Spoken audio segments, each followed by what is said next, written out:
জি ভালো আছি, তোমরা কেমন আছো? আসসালামু আলাইকুম স্যার। হ্যাঁ, ভালো স্যার। আলহামদুলিল্লাহ স্যার ভালো।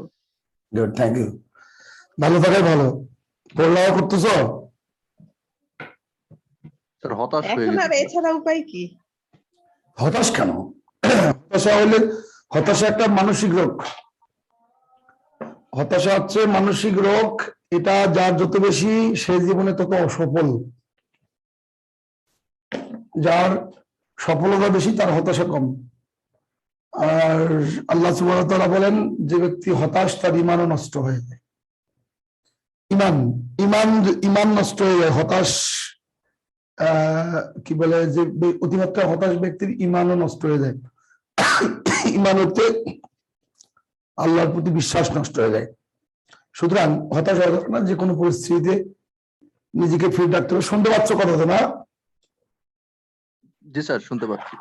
হতাশ হওয়া যাবে না। ফাইট যতই কঠিন হোক, যত কনক্রিট হোক, যদি একই জায়গায় হিট করতে থাকো, it will collapse to that to must.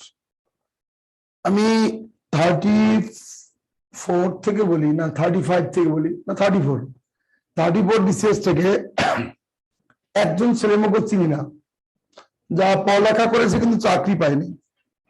আমি অনেক খুঁজেছি কিন্তু আমি পাইনি, সবাই পেয়েছে।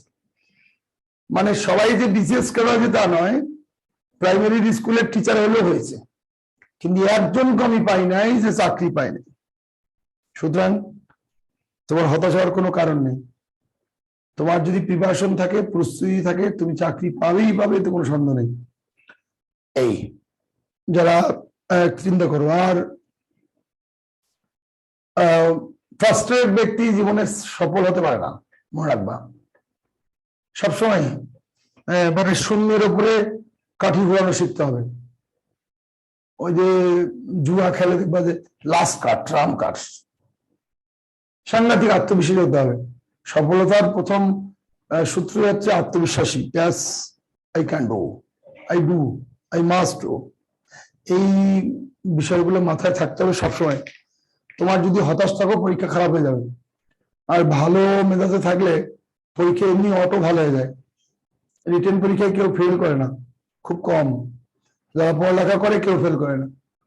তো সেক্ষেত্রে মানে বেসিক কিছু বিষয় মাথায় রাখতে হবে। যেমন আমার একটা স্টুডেন্টকে আমি চিনি, ওর নাম লাবণী। জীবনে কোনদিন BCS দেবে চিন্তাও করেনি।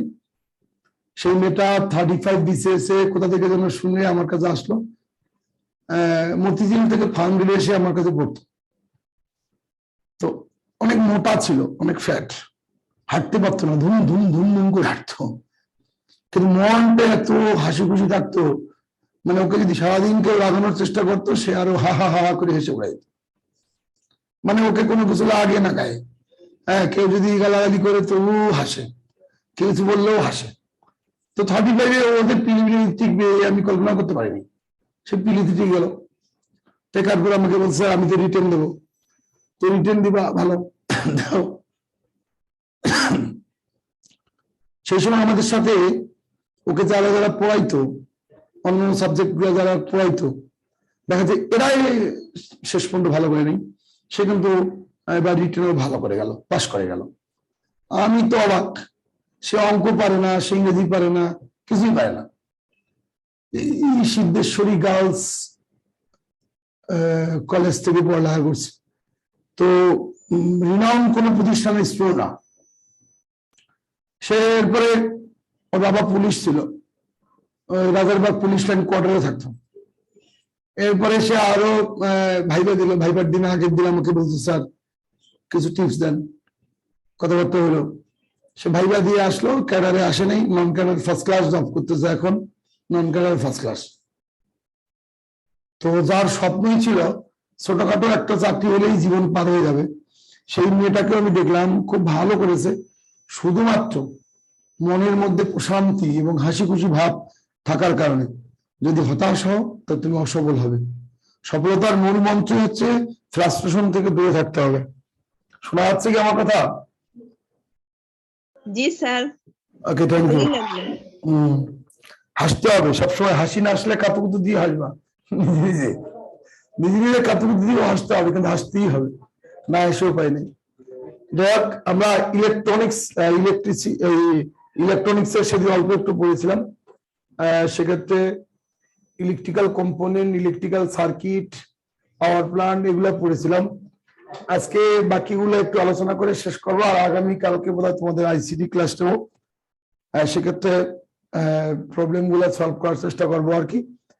তো ওই ক্ষেত্রে গত দিনের ক্লাস আমি বোধহয় 5টা কোশ্চেন না 4টা কোশ্চেন বলেছিলাম, 4টা বোধহয়, 4টা না 4 গ্রুপ নাকি? শুনতে পাচ্ছ না? হ্যালো, জি স্যার, শুনতে পাচ্ছি। গতদিন কটা কোশ্চেন পড়েছিলাম? অনেকগুলো 4টা টপিক পড়াইছিলেন। হ্যাঁ? 4টা টপিকস, তাই না? তা আজকে 5 নম্বরে। সেদিন 4 নম্বরে কি ছিল? 4 নম্বরে সূত্র ছিল বোধহয়, সম্ভবত, নাকি? হ্যাঁ, 4 নম্বরে কি ছিল? সূত্র? নেটওয়ার্ক সমস্যা করছে নাকি?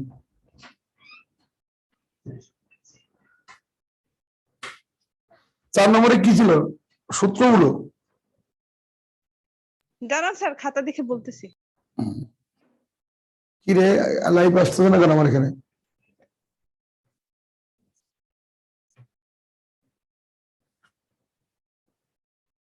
আমি একটা গ্রুপে শেয়ার করে দিলাম।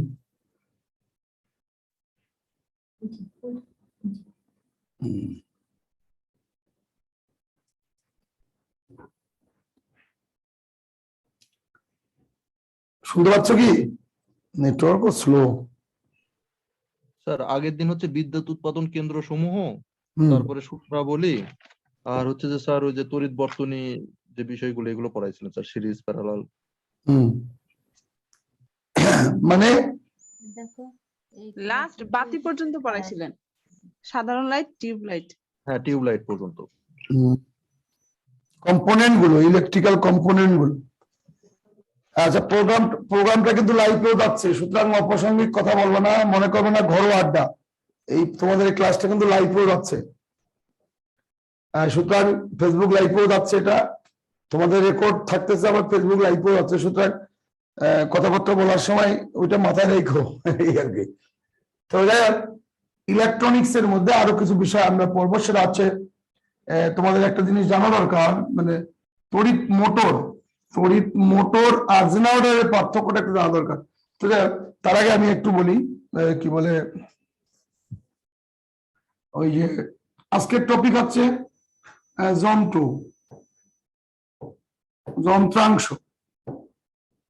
যন্ত্রাংশ মধ্যে আমরা কি কি পাই, যেমন কি বলে পরীক্ষা আসে তড়িৎ মোটর এবং জেনারেটরের মধ্যে পার্থক্যটা কি, তড়িৎ মোটর আর জেনারেটরের গঠন, কার্যবলী বর্ণনা করো, এইসব আর কি। একদিকে আমরা দিয়েছি জেনারেটর, এটা 1 নম্বর, এরকম বেশ কয়েকটা যন্ত্রাংশ পাবো। তো জেনারেটর, আরেকটা হচ্ছে তড়িৎ মোটর। এই দুটা থেকে একটা কোশ্চেন আসতে পারে, সুতরাং এটা একটা বেসিক ধারণা দিয়ে দেই। জেনারেটর কি আর তড়িৎ মোটরটা কি? জেনারেটর আরেক নাম কি? ডায়নামো। আরেক নাম কি হলো? ডায়নামো। জেনারেটর আরেক নাম কি? ডায়নামো। তো জেনারেটর হচ্ছে এবং তড়িৎ মোটর, এই দুইটার বেসিক যে গঠন কাছাকাছি। মানে একটা হচ্ছে কি বলে 1 থেকে 4, একটা 4 থেকে 1। যে যন্ত্রের সাহায্যে বা যন্ত্রাংশের সাহায্যে যান্ত্রিক শক্তিকে বিদ্যুৎ শক্তি রূপান্তরিত করা যায় তার নাম জেনারেটর।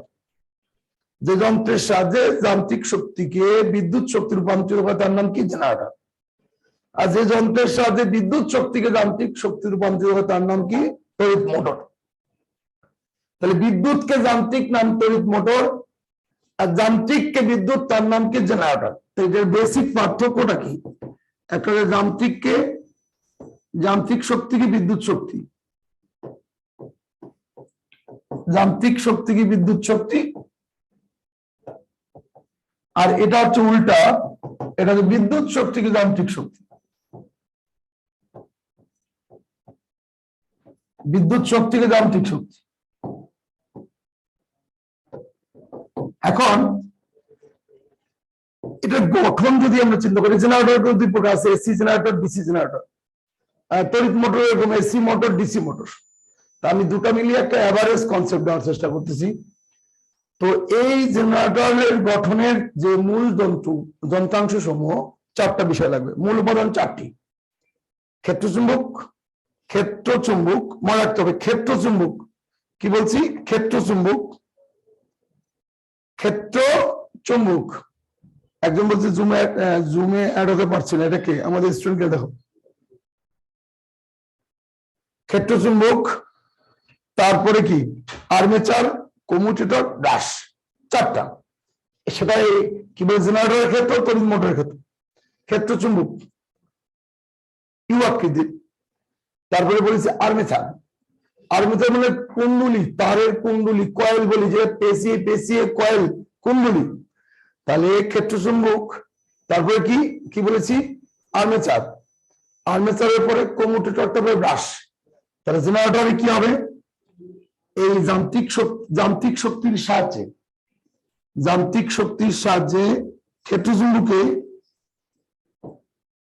ক্ষেত্র চুম্বক যান্ত্রিক শক্তির সাহায্যে ক্ষেত্র চুম্বকের মধ্যে একটা আবিষ্ট তড়িৎচালক বলের উদ্ভব করা হবে বা তৈরি করা হবে ক্ষেত্র চুম্বকের সাহায্যে। এই আবিষ্ট তড়িৎচালক বলছি, ক্ষেত্র চুম্বকের সাহায্যে আবিষ্ট তড়িৎচালক বল।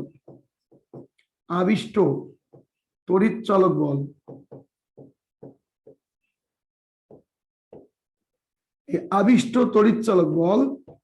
আবিষ্ট তড়িৎচালক বলের এই বলটা আর্মেচারে যাবে।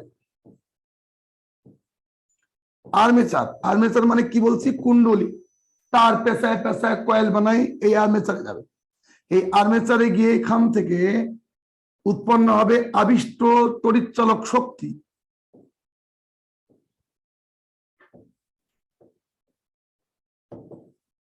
আবিষ্ট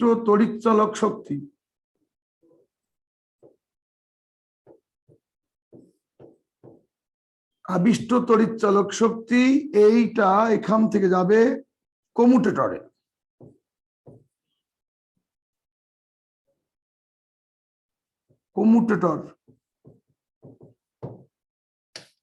দেখতে সমস্যা, কমিউটেটর, সেখান থেকে কমিউটেটর থেকে ব্রাশে যাবে। এখান থেকে ব্রাশ থেকে বিদ্যুৎ শক্তি বহিবর্তনী চলে যাবে। বিদ্যুৎ শক্তি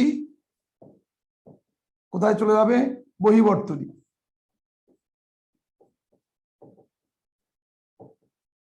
দেখো তাহলে মেইন উপাদান চারটা, একটা হচ্ছে ক্ষেত্র চুম্বক। তাহলে যন্ত্র জেনারেটর চালিয়ে সে তেল দিয়ে চালাও, আর ডিজেল দিয়ে চালাও, আর গ্যাস দিয়ে চালাও, যেমনে চালাও। এই জেনারেটর চালিয়ে এই জেনারেটরের চাকা যখন ঘুরবে, তো ওইখানে ক্ষেত্র চুম্বকের মধ্যে আবিষ্ট তড়িৎচালক বল উৎপন্ন হবে। এই আবিষ্ট তড়িৎচালক বল আর্মেচারের মধ্যে গিয়ে আবিষ্ট তড়িৎচালক শক্তি রূপান্তরিত হবে, যেটা কমিউটেটর এবং ব্রাশের সাথে বিদ্যুৎ শক্তি আকারে বহিবর্তনীতে চলে যাবে। তাহলে এক্ষেত্রে মেইন গঠন উপাদান কয়টা, চারটা, আর্মেচার, কমিউটেটর, ব্রাশ, আর কি, এই চারটা। তাহলে আমাকে যদি প্রবাহ চিত্র করতে বলে, তাহলে করব ক্ষেত্র চুম্বক, আর্মেচার, তারপরে কমিউটেটর। তোমরা এক লাইন লিখবা, আমার এখানে জায়গা কম তাই লিখতেছি। ব্রাশ থেকে বিদ্যুৎ শক্তিটা যাবে কোথায়, বহিবর্তনী, বাইরের সার্কিটে। এই ক্ষেত্রে উল্টা বহিবর্তনী থেকে জাস্ট ভাইস ভার্সা, বহিবর্তনী থেকে বিদ্যুৎ শক্তি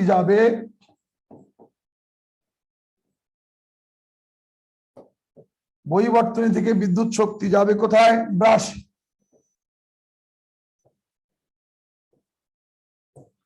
এইটা কিন্তু ডিসি জেনারেটর বলতেছি আমি, ডিসি জেনারেটর। যদি তোমার এটা এসি জেনারেটর, তাহলে এখানে কমিউটেটরের জায়গায় দিতে হতো স্লিপ রিং, তখন কমিউটেটর থাকবে না। এটা ডিসি জেনারেটরের পার্থক্য আমি বলছি, ডিসি জেনারেটর, এটা হচ্ছে ডিসি জেনারেটর। তাহলে দেখো, যদি তোমার এসি জেনারেটর হইতো, তাহলে কমিউটেটরের জায়গায় শুধু স্লিপ রিং বসাবা, তাহলে প্রবাহ চিত্র শেষ। স্লিপ রিং, এটা হচ্ছে তোমার এসি বানাবে, অর্থাৎ অল্টারনেটিং কারেন্ট, এসি প্রবাহ উৎপন্ন করবে। তো বহিবর্তনী থেকে বিদ্যুৎ শক্তি যাবে কোথায়? ব্রাশে। ব্রাশ থেকে যাবে কোথায়? কমুটেটরে। কমুটেটর, এই কমুটেটর থেকে যাবে কোথায়? কমুটেটর থেকে যাবে কোথায়? এই কমুটেটর থেকে এটা যাবে হচ্ছে কি আর্মেচারে। আর্মেচার মানে ওই কয়েল, দুটো তার পেশায় পেশায় কুণ্ডলী করা হয়, কয়েল তৈরি করা হয়। এই আর্মেচার থেকে এটা ক্ষেত্র চুম্বকে যাবে। ক্ষেত্র চুম্বক, এই ক্ষেত্র চুম্বকের সাহায্যে আবিষ্ট তড়িৎ চালক বল উৎপন্ন হবে। এই আবিষ্ট তড়িৎ চালক বলের সাহায্যে তোমার ওই কি বলে চাকা ঘুরবে, আর চাকা ঘুরলেই তখন কি হবে? যান্ত্রিক শক্তি হয়ে যাবে। এখানে যে আবিষ্ট তড়িৎ চালক বল,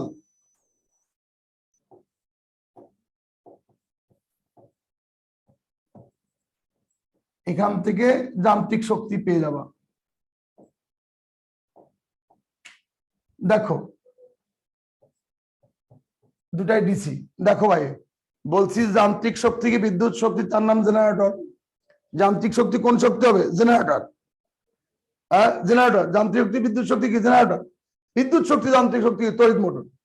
তাহলে এটার গঠনের মেইন উপাদান চারটা, সেটা তোমার জেনারেটর হোক আর তড়িৎ মোটর হোক। ক্ষেত্র চুম্বক, আর্মেচার, কমুটেটর, ব্রাশ।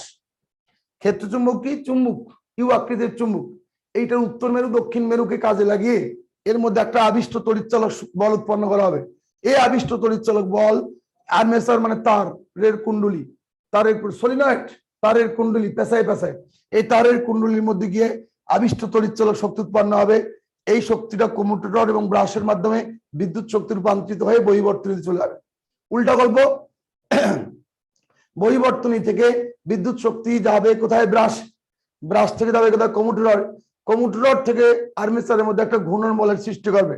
এই আর্মেচার, এখানে ঘূর্ণন বল বলি, ঘূর্ণন বল, আর্মেচারে গিয়ে ঘুরবে বিদ্যুৎ শক্তি, তখন ঘূর্ণন বলের সৃষ্টি হবে। ঘূর্ণন বল, এই ঘূর্ণন বলটা ক্ষেত্র চুম্বকের সাহায্যে আবিষ্ট তড়িৎ চালক বলে উৎপন্ন হবে। পরবর্তীকালে যেটা যান্ত্রিক শক্তি রূপান্তরিত হয়ে যাবে। এই হচ্ছে জেনারেটর এবং তড়িৎ মোটরের বেসিক পার্থক্য। আমার কথা কি স্যার বোঝা গেছে? শুনতে পাচ্ছ কি? হ্যালো, জি স্যার, শুনতে পাচ্ছি। ব্যাপারটা কি বুঝতে পারছো? জি স্যার। তাহলে হ্যাঁ বোঝা গেছে স্যার। আবার বলি, তাহলে জেনারেটরের গঠন, আমি এটা কোন জেনারেটরের গঠন বললাম? ডিসি না AC? DC. DC. DC DC DC, AC পড়তে হবে না, ডিসি পড়লেই চলবে। তা সেক্ষেত্রে মনে রাখো, ডিসি জেনারেটরের ক্ষেত্রে বলেছি যে উপাদান, মেইন উপাদান কয়টা গঠনের? চারটা। চারটা কি কি বলো? ক্ষেত্র চুম্বক, armature, armature, commutator, commutator, brush. Brush. Brush. তাহলে এই চুম্বকটা তো, চুম্বকের মধ্যে তো শক্তি আছে জানো, উত্তর মেরু দক্ষিণ মেরু আকর্ষণ করে না?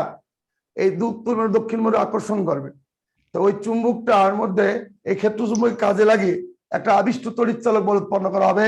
এই আবিষ্ট তড়িৎ চালক বল আর্মেচার দিয়ে আবিষ্ট তড়িৎ চালক শক্তি রূপান্তরিত হয়ে যাবে। পরবর্তীকালে যা কমুটেটর ও ব্রাশের সাহায্যে বিদ্যুৎ শক্তি হিসেবে বের হয়ে যাবে, সেটা কোথায়? বহিবর্তনীতে চলে যাবে। উল্টা, বহিবর্তনীতে বিদ্যুৎ শক্তি আসবে কোথায়? ব্রাশে। তারপরে যাবে কোথায়? কমুটেটরে। কমুটেটর থেকে যাবে কোথায়? আর্মেচারে। আর্মেচারে গিয়ে যখন বিদ্যুৎ শক্তি ঘুরবে, তখন একটা ঘূর্ণন বল তৈরি হবে, এই ক্ষেত্র চুম্বকে চলে যাবে। এই ঘূর্ণন বল ক্ষেত্র চুম্বকের কাছে গিয়ে আরো বেশি শক্তিশালী হবে, আরো বেশি শক্তিশালী হয়ে আবিষ্ট তড়িৎ চালক বলে রূপান্তরিত হবে। পরবর্তীকালে যেটা যান্ত্রিক শক্তি হিসেবে তুমি ব্যবহার করতে পারবা। একটা ঘূর্ণন বল, ওইটা তোমার ফ্যানকে ঘোরাবে, বা জেনারেটরের চাকা ঘোরাবে, মোটরের চাকা ঘোরাবে, মোটরের চাকা ঘোরাবে। তো এই হচ্ছে জেনারেটর আর মোটরের মধ্যে বেসিক পার্থক্য। আসলে একটার গল্প শুরু হয় ক্ষেত্র চুম্বক দিয়ে, শেষ হয় তোমার বহিবর্তনীতে। আরেকটার গল্প শুরু হয় বহিবর্তনী থেকে, শেষ হয় কোথায়? তোমার ওই যান্ত্রিক শক্তি দিয়ে শেষ হয়ে যায়। আশা করি বুঝতে পেরেছো। ক্লিয়ার? জি স্যার। জি স্যার, এটা বোঝা গেছে। হ্যাঁ, এটা এইভাবে এখন তোমরা তোমাদের বই পুস্তকে আমার মতো করে সাজিয়ে নিবা। বেশি কিছু বলা যাবে না, বেশি বলা যাবে না, বেশি বললেই সময় থাকবে না। বইয়ে যেরকম করে 2 লাইন 2 পৃষ্ঠা 3 পৃষ্ঠা লেখছো তোকে লেখা যাবে না।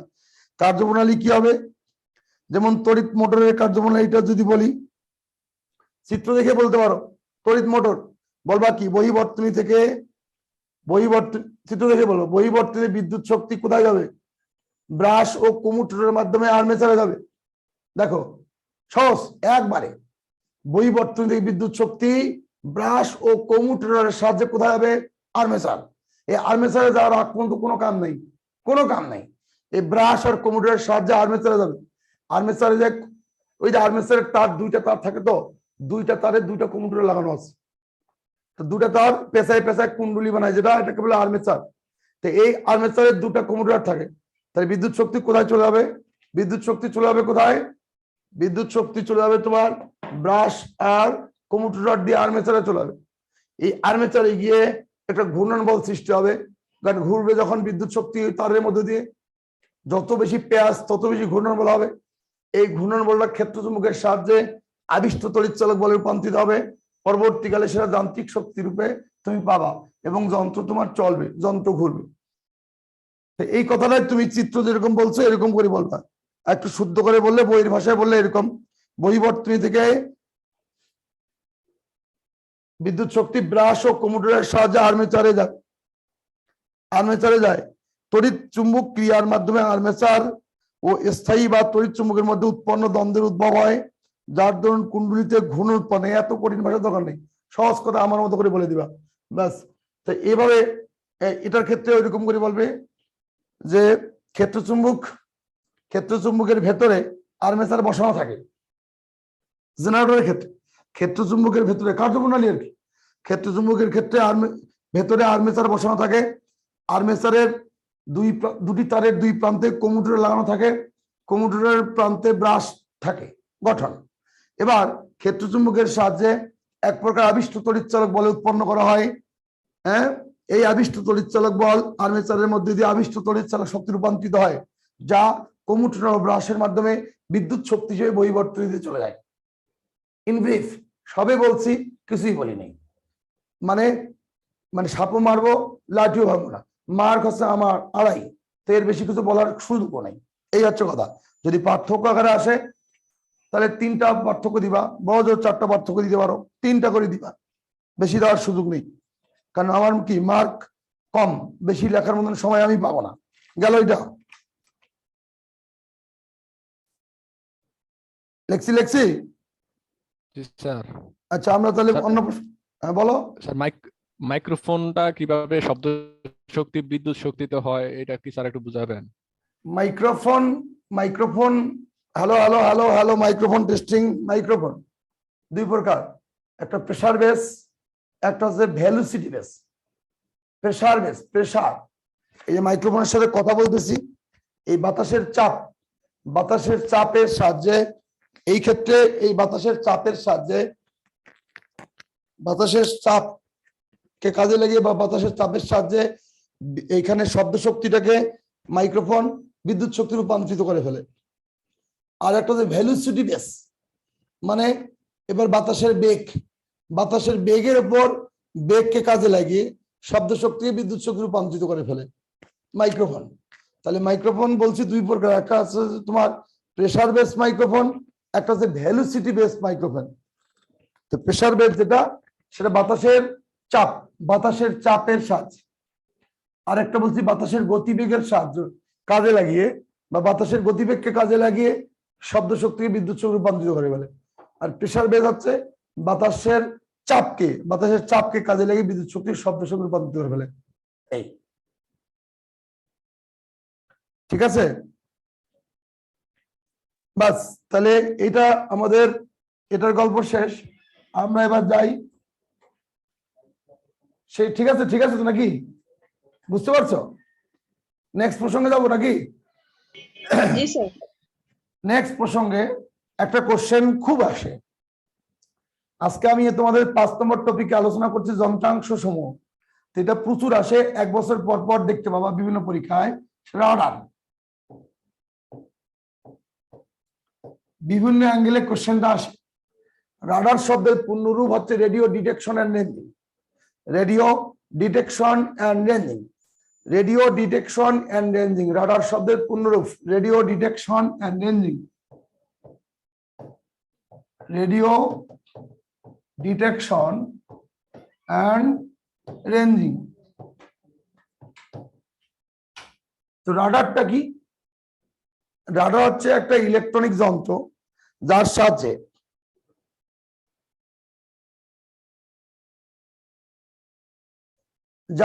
এই কমেন্টের অ্যান্সার গুলো দিয়ে দাও। আমি বলছি যার সাহায্যে, এই যে যার সাহায্যে দৃষ্টিসীমার বাইরের বস্তুকে দেখা যায়, তাই রাডারের অপর নাম ইলেকট্রনিক চক্ষু। ইলেকট্রনিক চক্ষু 35 বিসিএস এর কোশ্চেন ছিল, 35তম বিসিএস এর লিখিত কোশ্চেন ছিল ইলেকট্রনিক চক্ষু, ইলেকট্রনিক মস্তিষ্ক বলে কি। তো রাডার হচ্ছে হাইব্রিড কম্পিউটার। হাইব্রিড কম্পিউটার তোমরা জানো কম্পিউটারকে 3 ভাগে ভাগ করি প্রধানত আমরা, হচ্ছে অ্যানালগ, ডিজিটাল, একটা হচ্ছে হাইব্রিড। তো অ্যানালগ হচ্ছে ওই যে তোমার স্পিডোমিটার, গাড়ির স্পিডোমিটারকে অ্যানালগ কম্পিউটার আমরা বলি। আর তোমার ওই যে আমরা যেগুলো ব্যবহার করি সেগুলো ডিজিটাল। এই দুইটার কম্বিনেশন হলে তাকে আমরা কি বলি? Hybrid computer. তো রাডার একটা হাইব্রিড কম্পিউটার। মনে রাখতে হবে এই যন্ত্রের সাথে দৃষ্টিসীমার বাইরে বস্তুকে দেখা যায়। 300 কিলোমিটার 400 কিলোমিটার দূরে কোন বস্তুটা আছে দূর থেকে দেখা যাচ্ছে যে যন্ত্রের সাথে, তার নাম কি বলো? রাডার। তাই এটার নাম ইলেকট্রনিক চক্ষু। 1935 সালে এটি আবিষ্কৃত হলেও এর ব্যাপক প্রচলন শুরু হয়েছে দ্বিতীয় বিশ্বযুদ্ধের সময়কাল থেকে। দ্বিতীয় বিশ্বযুদ্ধের সময়কাল থেকে এটা প্রচুর প্রচার শুরু হয়েছে। তাই আমি বলেছি তোমাকে বলবে ইলেকট্রনিক চক্ষু বলেছি কি বুঝো? তুমি বলবা ইলেকট্রনিক চক্ষু বলতে রাডার কে বুঝি? রাডার। এবার বলবা যেহেতু রাডারের সাহায্যে দৃষ্টিসীমার বাইরে বস্তুকে দেখা যায়, তাই এর অপর নাম ইলেকট্রনিক চক্ষু। 400 কিলোমিটার দূরে কি আছে রাডারের সাথে তুমি দেখতে পাও। 400 কিলোমিটার দূরে কি আছে রাডারের সাথে দেখতে পাচ্ছ। তো তোমার দৃষ্টিসীমা তো অত দূর না, এটা দেখতে পাচ্ছ রাডারের সাথে। তাই এটার নাম কি? ইলেকট্রনিক চক্ষু। এর পূর্ণরূপ কি? Radio detection and ranging. 1935 সালে রাডার আবিষ্কৃত হলেও এটার ব্যাপক প্রচলন শুরু হয়েছে দ্বিতীয় বিশ্বযুদ্ধের সময়কাল থেকে। দ্বিতীয় বিশ্বযুদ্ধ, সেকেন্ড ওয়ার্ল্ড ওয়ার, তখন থেকে শুরু হয়েছে। ও হিটলার মামা শুরু করেছিল। আমার কথা কি স্যার বুঝতে পেরেছো? জি স্যার। তোমরা কি লিখতেছো নাকি? বললাম যে ইলেকট্রনিক চক্ষু বলতে কি বুঝো? তুমি বলবা রাডার কে ইলেকট্রনিক চক্ষু বলা হয়, অথবা বলবা যে ইলেকট্রনিক চক্ষু বলতে রাডার কি বুঝি।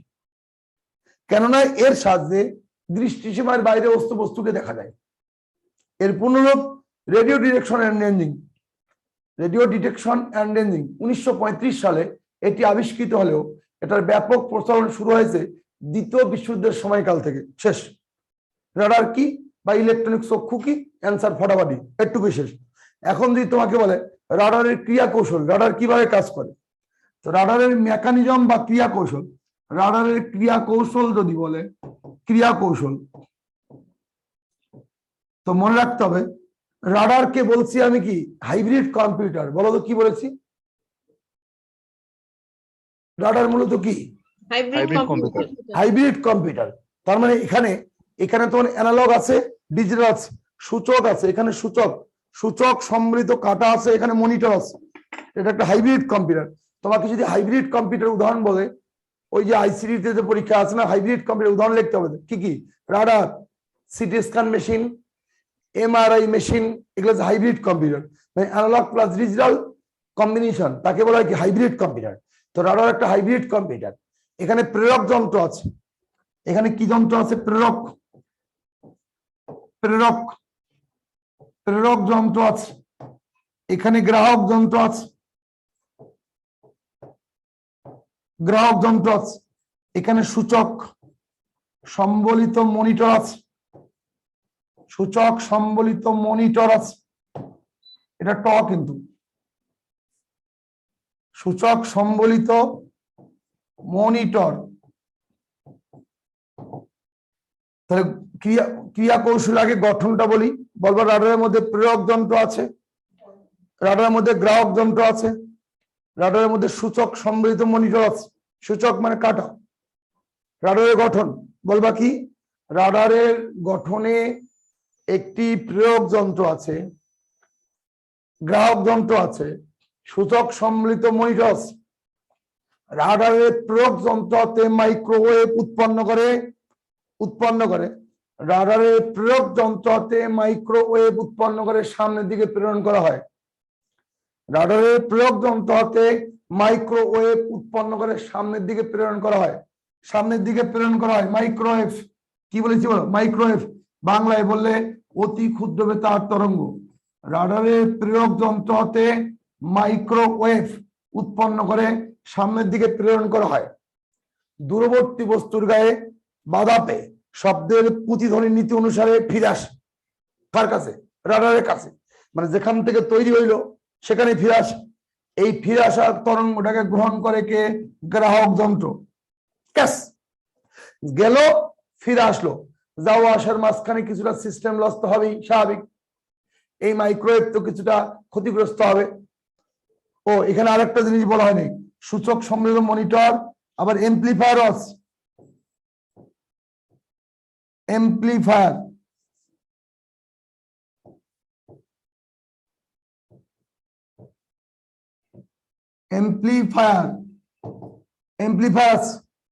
তাহলে কি বললাম? রাডারের প্রয়োগ যন্ত্র হতে মাইক্রোওয়েভ উৎপন্ন করে সামনের দিকে প্রেরণ করা হয়।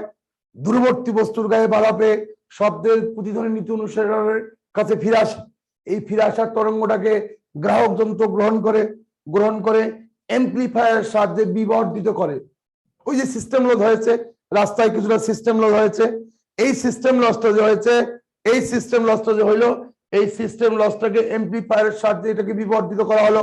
বিবর্ধিত করে মনিটরে স্পষ্ট প্রতিবিম্ব তৈরি করলো।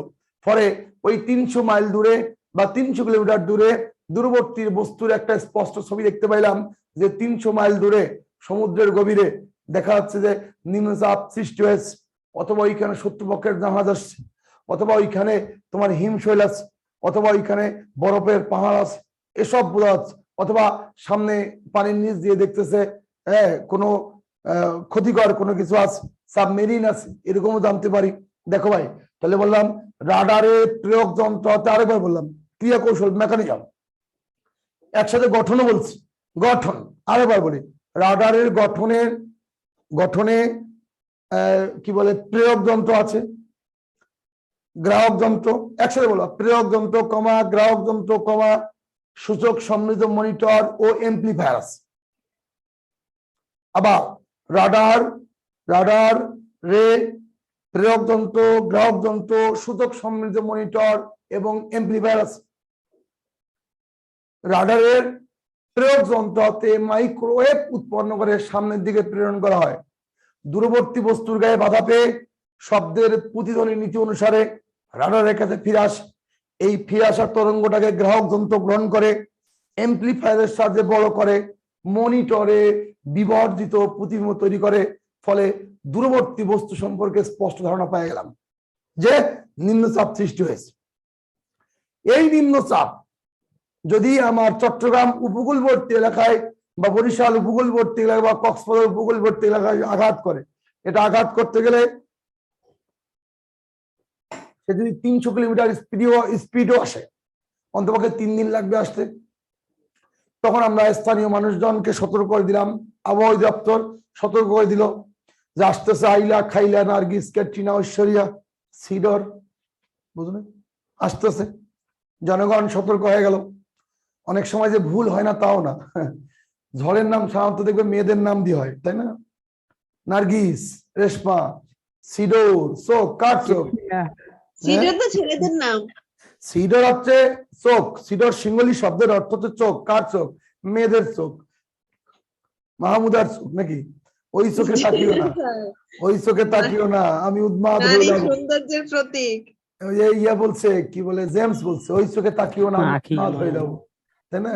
আমার চোখ একদম ছোট ছোট, দেখাই যায় না, এই চোখে তাকানোর কোনো সম্ভাবনা নাই। তুমি চাইনিজ নাকি? চাইনিজ চোখ বন্ধ হয়ে যায় তো। আসলে চোখ দেখাই যায় না, আমার চোখ একদম ছোট ছোট। তো এই ক্ষেত্রে দেখো, ওই রাডার করে কি এইরকম করে দূরে গিয়ে বাধা ফিরে আসে। এটা দূরে যে ঝড় সৃষ্টি হয়েছে, এটা উপকূলবর্তী এলাকার মানুষকে সতর্ক করে দিল। কার সাহায্যে? আবহাওয়া দপ্তর রাডারের সাহায্যে। রাডার দিয়ে দেখলাম। তখন সে জানাই দিল, অথবা শত্রুপক্ষের জাহাজ আসলো, সে জানাই দিল। গ্রাহক যন্ত্রে ফিরে আসে, তারপরের অংশটা একটু বলেন, লিখবো স্যার। ফিরে আসে, এই ফিরে আসা তরঙ্গকে এমপ্লিফায়ারের সাহায্যে বড় করে, এই ফিরে আসা তরঙ্গকে এমপ্লিফায়ারের সাহায্যে বড় করে, এমপ্লিফায়ারের সাহায্যে বড় করে মনিটরে স্পষ্ট প্রতিবিম্ব তৈরি করে। এভাবে রাডার কাজ করে, সহজ কথা। মনিটরে স্পষ্ট প্রতিবিম্ব তৈরি করে, এভাবে রাডার কাজ করে।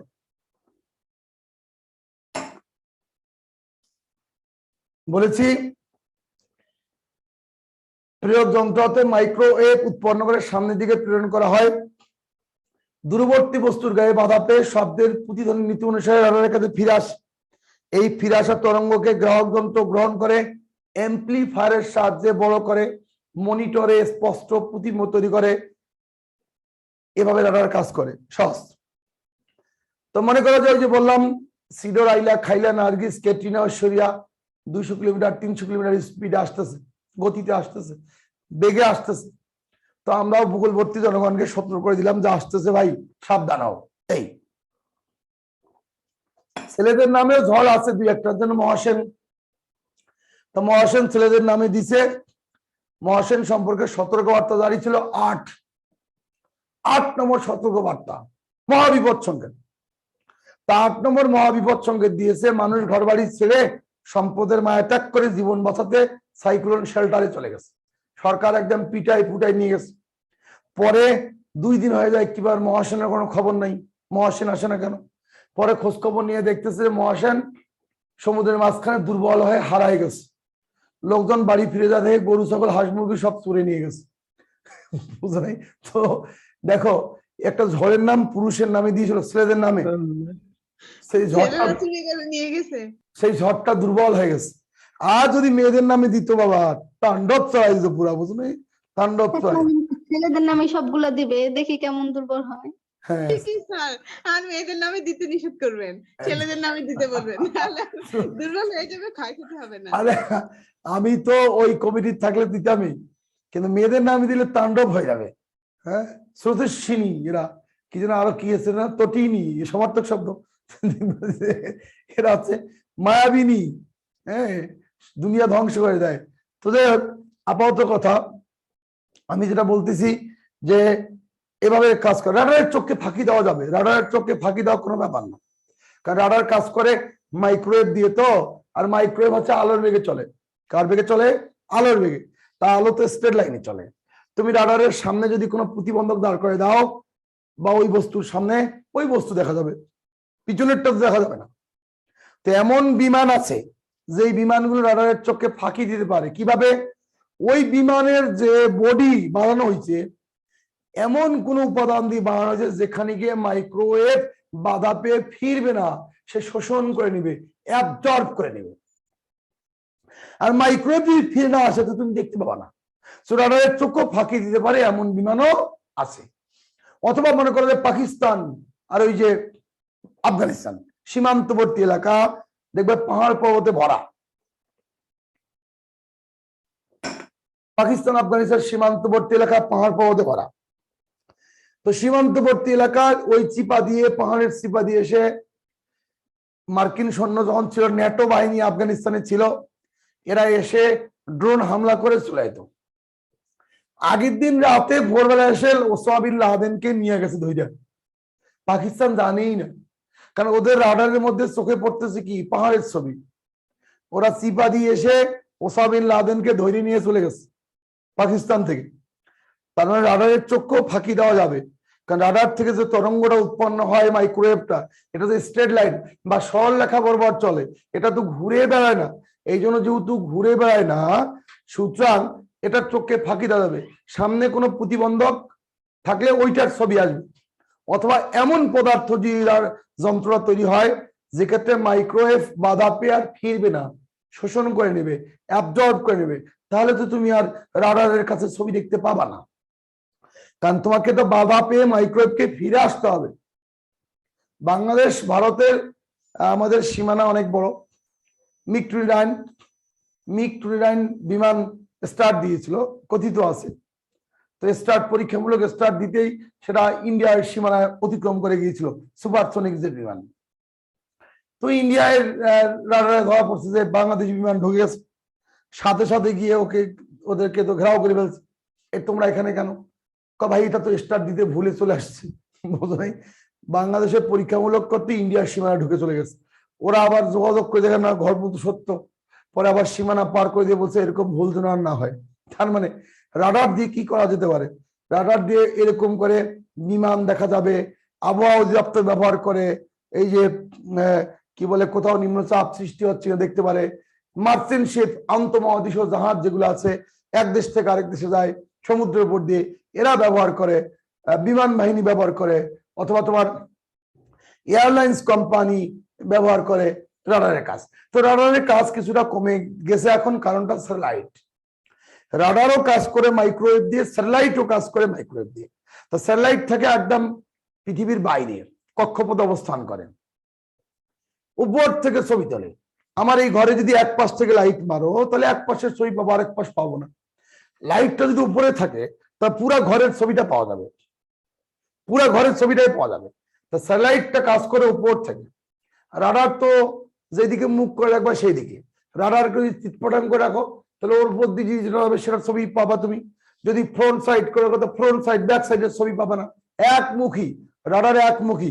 সেম মেকানিজমের স্যাটেলাইট, এবং স্যাটেলাইট হচ্ছে রাডারের চেয়ে হাজার হাজার বেশি গুণ ক্ষমতা সম্পন্ন স্যাটেলাইট বা কৃত্রিম উপগ্রহ। সুতরাং রাডারের ব্যবহার কিছুটা কমে গেছে, এখন মানুষ ব্যবহার করে বেশিরভাগ সব জায়গায় কি স্যাটেলাইট।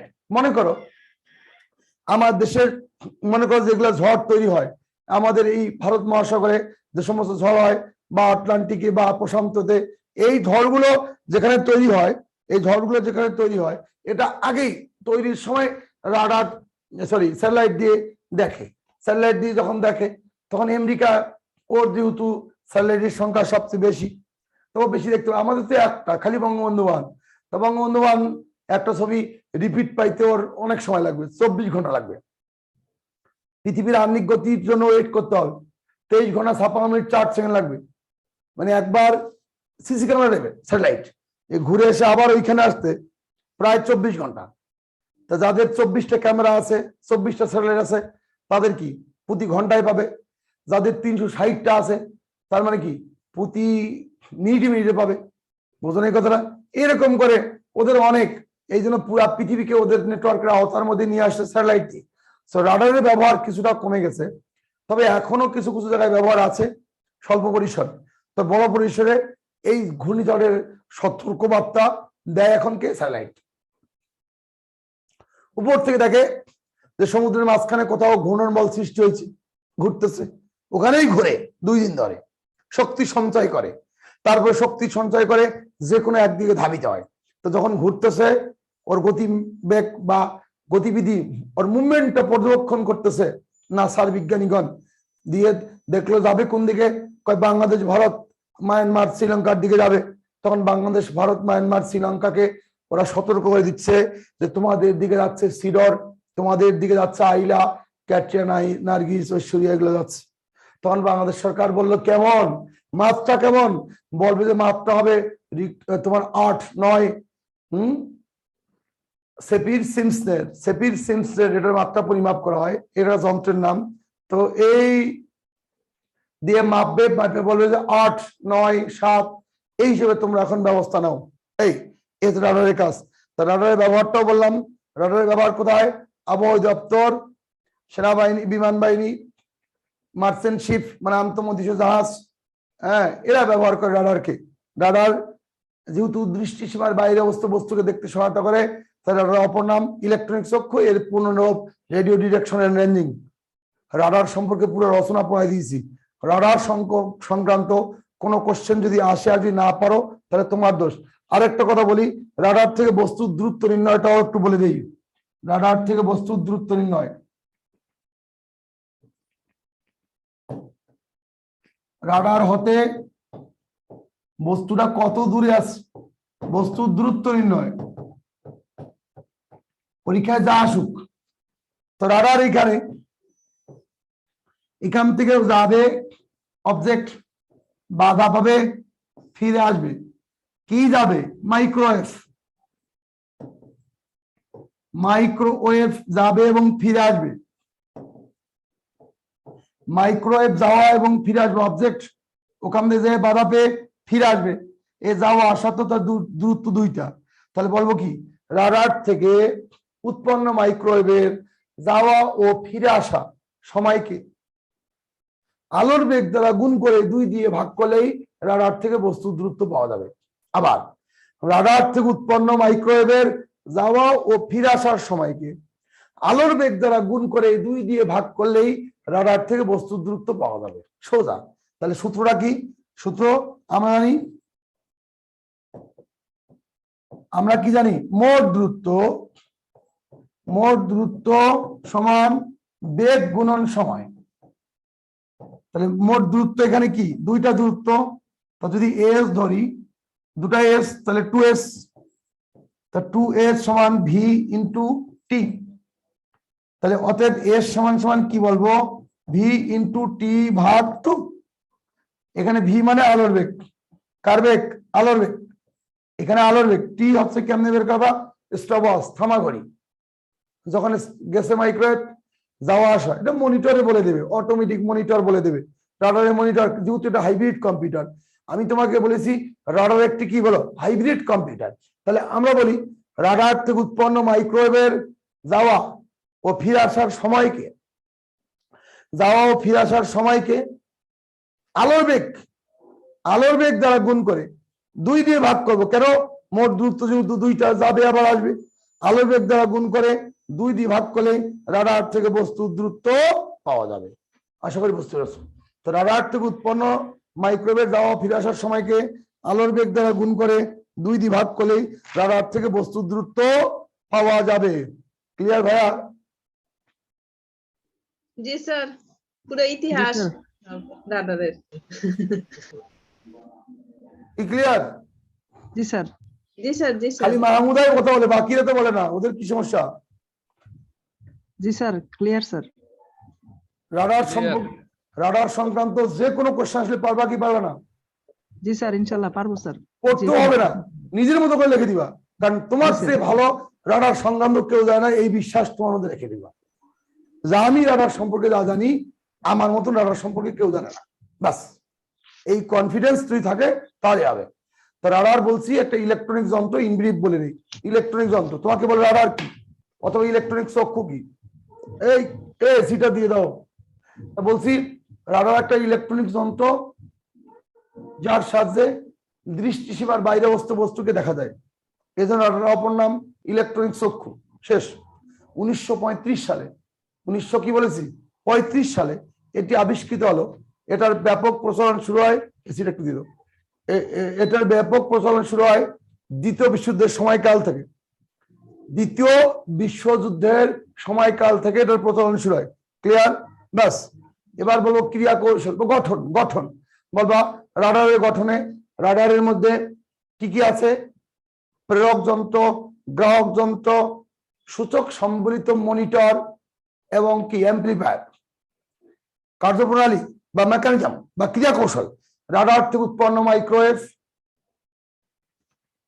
উৎপন্ন করে সামনের দিকে প্রেরণ করা হবে। দূরবর্তী বস্তুর গায়ে বাধা পেয়ে ফিরে আসবে। এই ফিরে আসা তরঙ্গটাকে গ্রাহক যন্ত্র গ্রহণ করে অ্যাম্প্লিফায়ারের সাহায্যে বড় করে মনিটরে স্পষ্ট প্রতিবিম্ব তৈরি করবে। ফলে দূরবর্তী বস্তু সম্পর্কে স্পষ্ট ধারণা পাওয়া যাবে। ক্লিয়ার? এবার বলবো রাডার হাতে বস্তুর দূরত্ব নির্ণয়। যদি পরীক্ষা আসে বলবো রাডার থেকে উৎপন্ন মাইক্রোওয়েভের যাওয়া ও ফিরে আসার সময়কে আলোর বেগ দ্বারা গুণ করে 2 দিয়ে ভাগ করলেই রাডার থেকে বস্তুর দূরত্ব পাওয়া যাবে। আমরা জানি মোট দূরত্ব সমান বেগ ইন্টু সময়। অতএব 2s সমান v ইন্টু টি, s সমান v ইন্টু টি ভাগ 2। এখানে v আর t এর মান বসাইলেই রাডার থেকে বস্তুর দূরত্ব পাওয়া যাবে। আশা করি ক্লিয়ার? ঠিক? জি স্যার। ইলেকট্রনিক চক্ষু, ইলেকট্রনিক মস্তিষ্ক বলতে কি বোঝো? এটা 35তম বিসিএস আসছে, 15তম বিসিএস আসছে। খালি বলছে ইলেকট্রনিক মস্তিষ্ক বা ইলেকট্রনিক চক্ষু বলতে কি বলো, তুমি যদি পুরোটা লেখো তাহলে পাগলামো হবে না, তখন শুধুমাত্র ওটুক লিখবা। ওই যে প্রথমটুকু যতটুকু বলছি, গঠনবাদ মেকানিজমবাদ, ক্লিয়ার? গঠন মেকানিজমবাদ, প্রশ্ন যতটুকু আসবে উত্তর ঠিক ততটুকু হবে, ঠিক আছে? শেষ। আমরা আসি এবার আরেকটা শব্দ এখানে পেয়েছে, এমপ্লিফায়ার। পরীক্ষা এটাও খুব বেশি আসে। এমপ্লিফায়ার কি, কত প্রকার কি কি? 35 BCS আসছিল। ফ্রিকোয়েন্সি মানে কি, কম্পাঙ্ক। ফ্রিকোয়েন্সি রেঞ্জের উপর ভিত্তি করে এমপ্লিফায়ারকে কতভাবে ভাগ করা যায়? ফ্রিকোয়েন্সি রেঞ্জের উপর ভিত্তি করে এমপ্লিফায়ারকে কতভাবে ভাগ করা যায়, এটা আসছিল। ওটা একটু দেখি। Next, amplifier.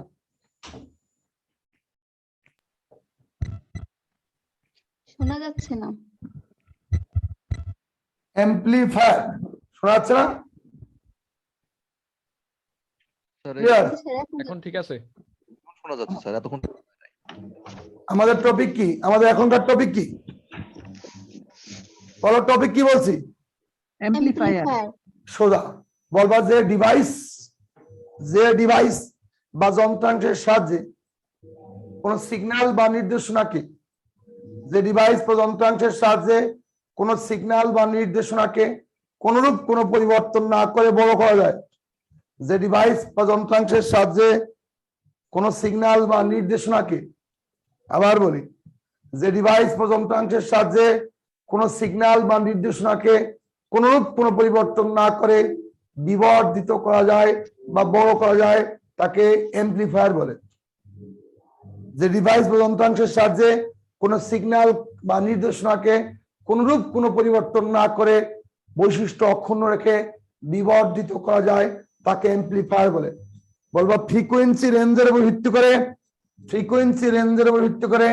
এমপ্লিফায়ারকে, ফ্রিকোয়েন্সি রেঞ্জের উপর ভিত্তি করে এমপ্লিফায়ারকে প্রধানত 4 ভাগে ভাগ করা যায়।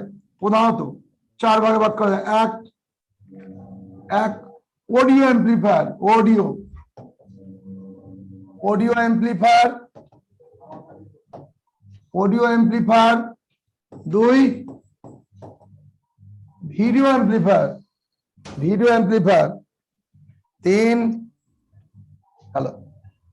হ্যালো হ্যাঁ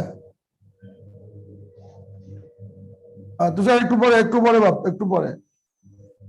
হ্যাঁ, অডিও এমপ্লিফায়ার, তারপরে কি বলছি, video amplifier. RF radio frequency. RF এর পূর্ণরূপ কি বলো? Radio frequency. রেডিও মানে বেতার, ফ্রিকোয়েন্সি মানে কম্পাঙ্ক। হ্যাঁ, শোনা যাচ্ছে? হ্যালো, শুনতে পাচ্ছ? জি স্যার, ক্লাসিফিকেশন, শ্রেণীবিভাগ।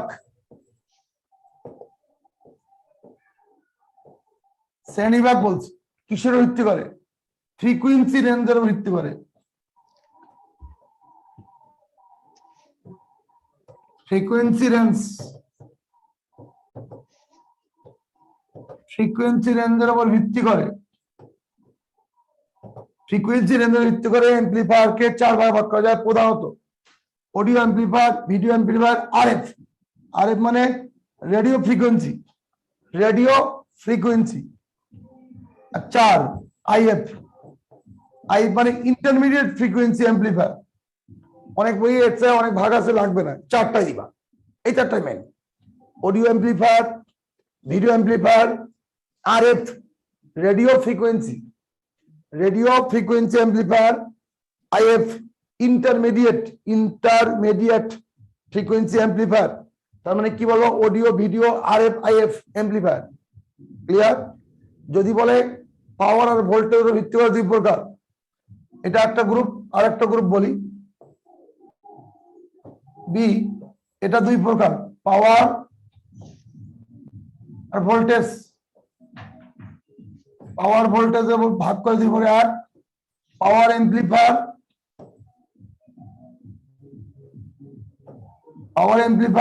আর একটা আছে ভোল্টেজ এমপ্লিফায়ার। শেষ। আড়াই মার্কে আড়াই পাবা। তাহলে এমপ্লিফায়ার কাকে বলে? কথা ক্লিয়ার? যে ডিভাইস বা যন্ত্রাংশের সাহায্যে কোন সিগন্যাল বা নির্দেশনাকে বড় করা যায়। বড় করা যায়, কোনরূপ কোনো পরিবর্তন না করে বিবর্ধিত করা যায়, তার নাম কি বলো? এমপ্লিফায়ার। এর মধ্যে আমরা বলছি এমপ্লিফায়ার, এর মধ্যে বলছি এমপ্লিফায়ার হচ্ছে ফ্রিকোয়েন্সি রেঞ্জের ভিত্তি করে 4 ভাগে ভাগ করেছি। Audio amplifier, video amplifier, RF amplifier, IF amplifier. Power বা ভোল্টেজ ভাগ করে এবার 2 ভাগে, একটা পাওয়ার এমপ্লিফায়ার, একটা কি বলছি ভোল্টেজ এমপ্লিফায়ার। কথা ক্লিয়ার কিনা? জি স্যার, জি স্যার জি স্যার। clear। ব্যাস, তাহলে এমপ্লিফায়ার গল্প শেষ। তাহলে যন্ত্রাংশ, আমরা যন্ত্রগুলা পড়তেছি। আর কোনটা বলবো?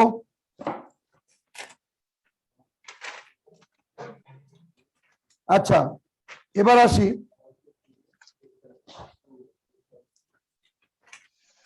সেমিকন্ডাক্টর।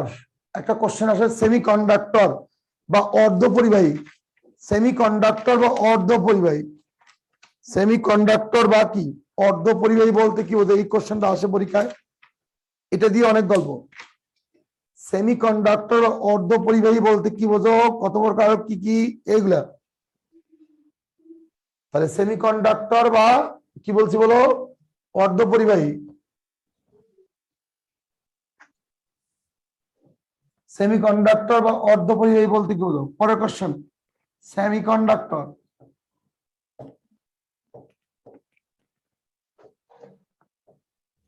অর্ধপরিবাহী।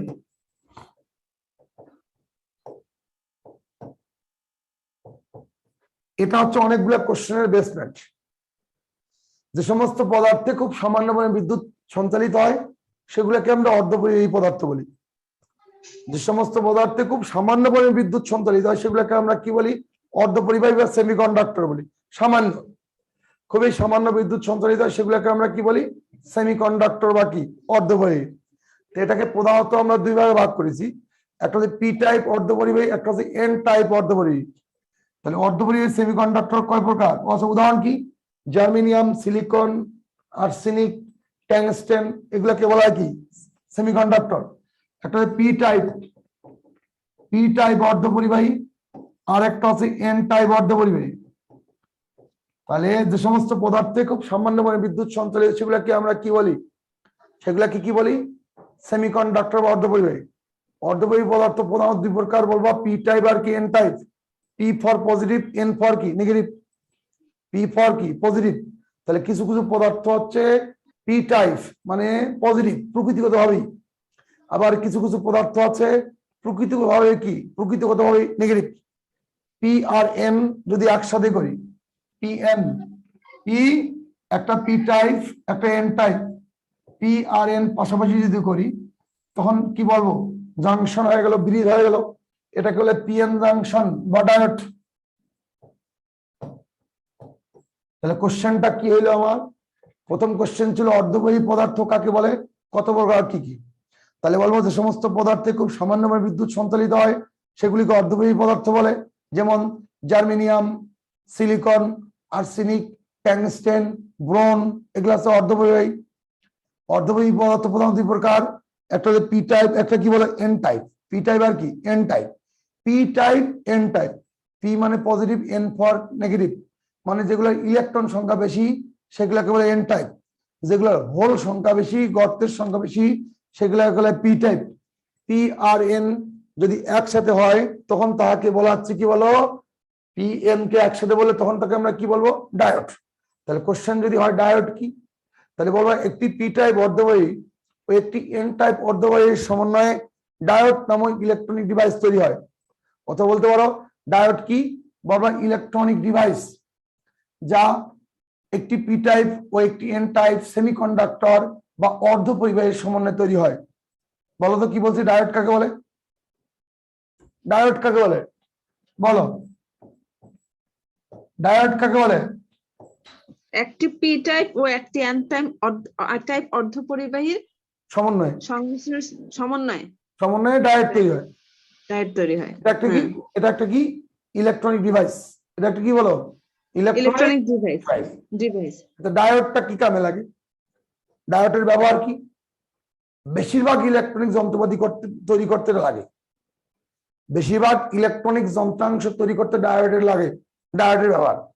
স্পেশালি যদি আমরা বলি ডায়োড দিয়ে তৈরি করা যায় কি রেকটিফায়ার, কি বলা হলো রেকটিফায়ার।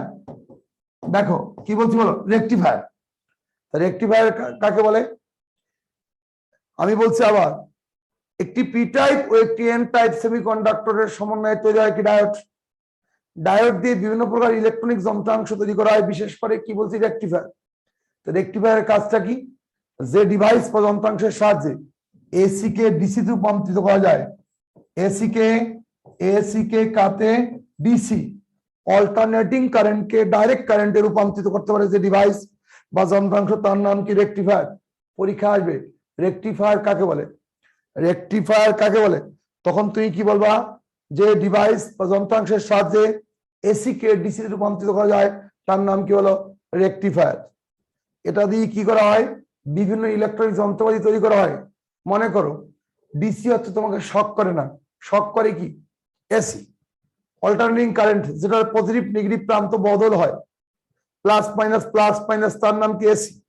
সেকেন্ডে 50 বার আমাদের দেশের প্রেক্ষাপটে যেটা সাপ্লাই সরকার দেয় সেটা সেকেন্ডে কত 50 বার, দিস ইজ এসি। আর ডিসি কি বলো ব্যাটারি, ডিসি কি ব্যাটারি।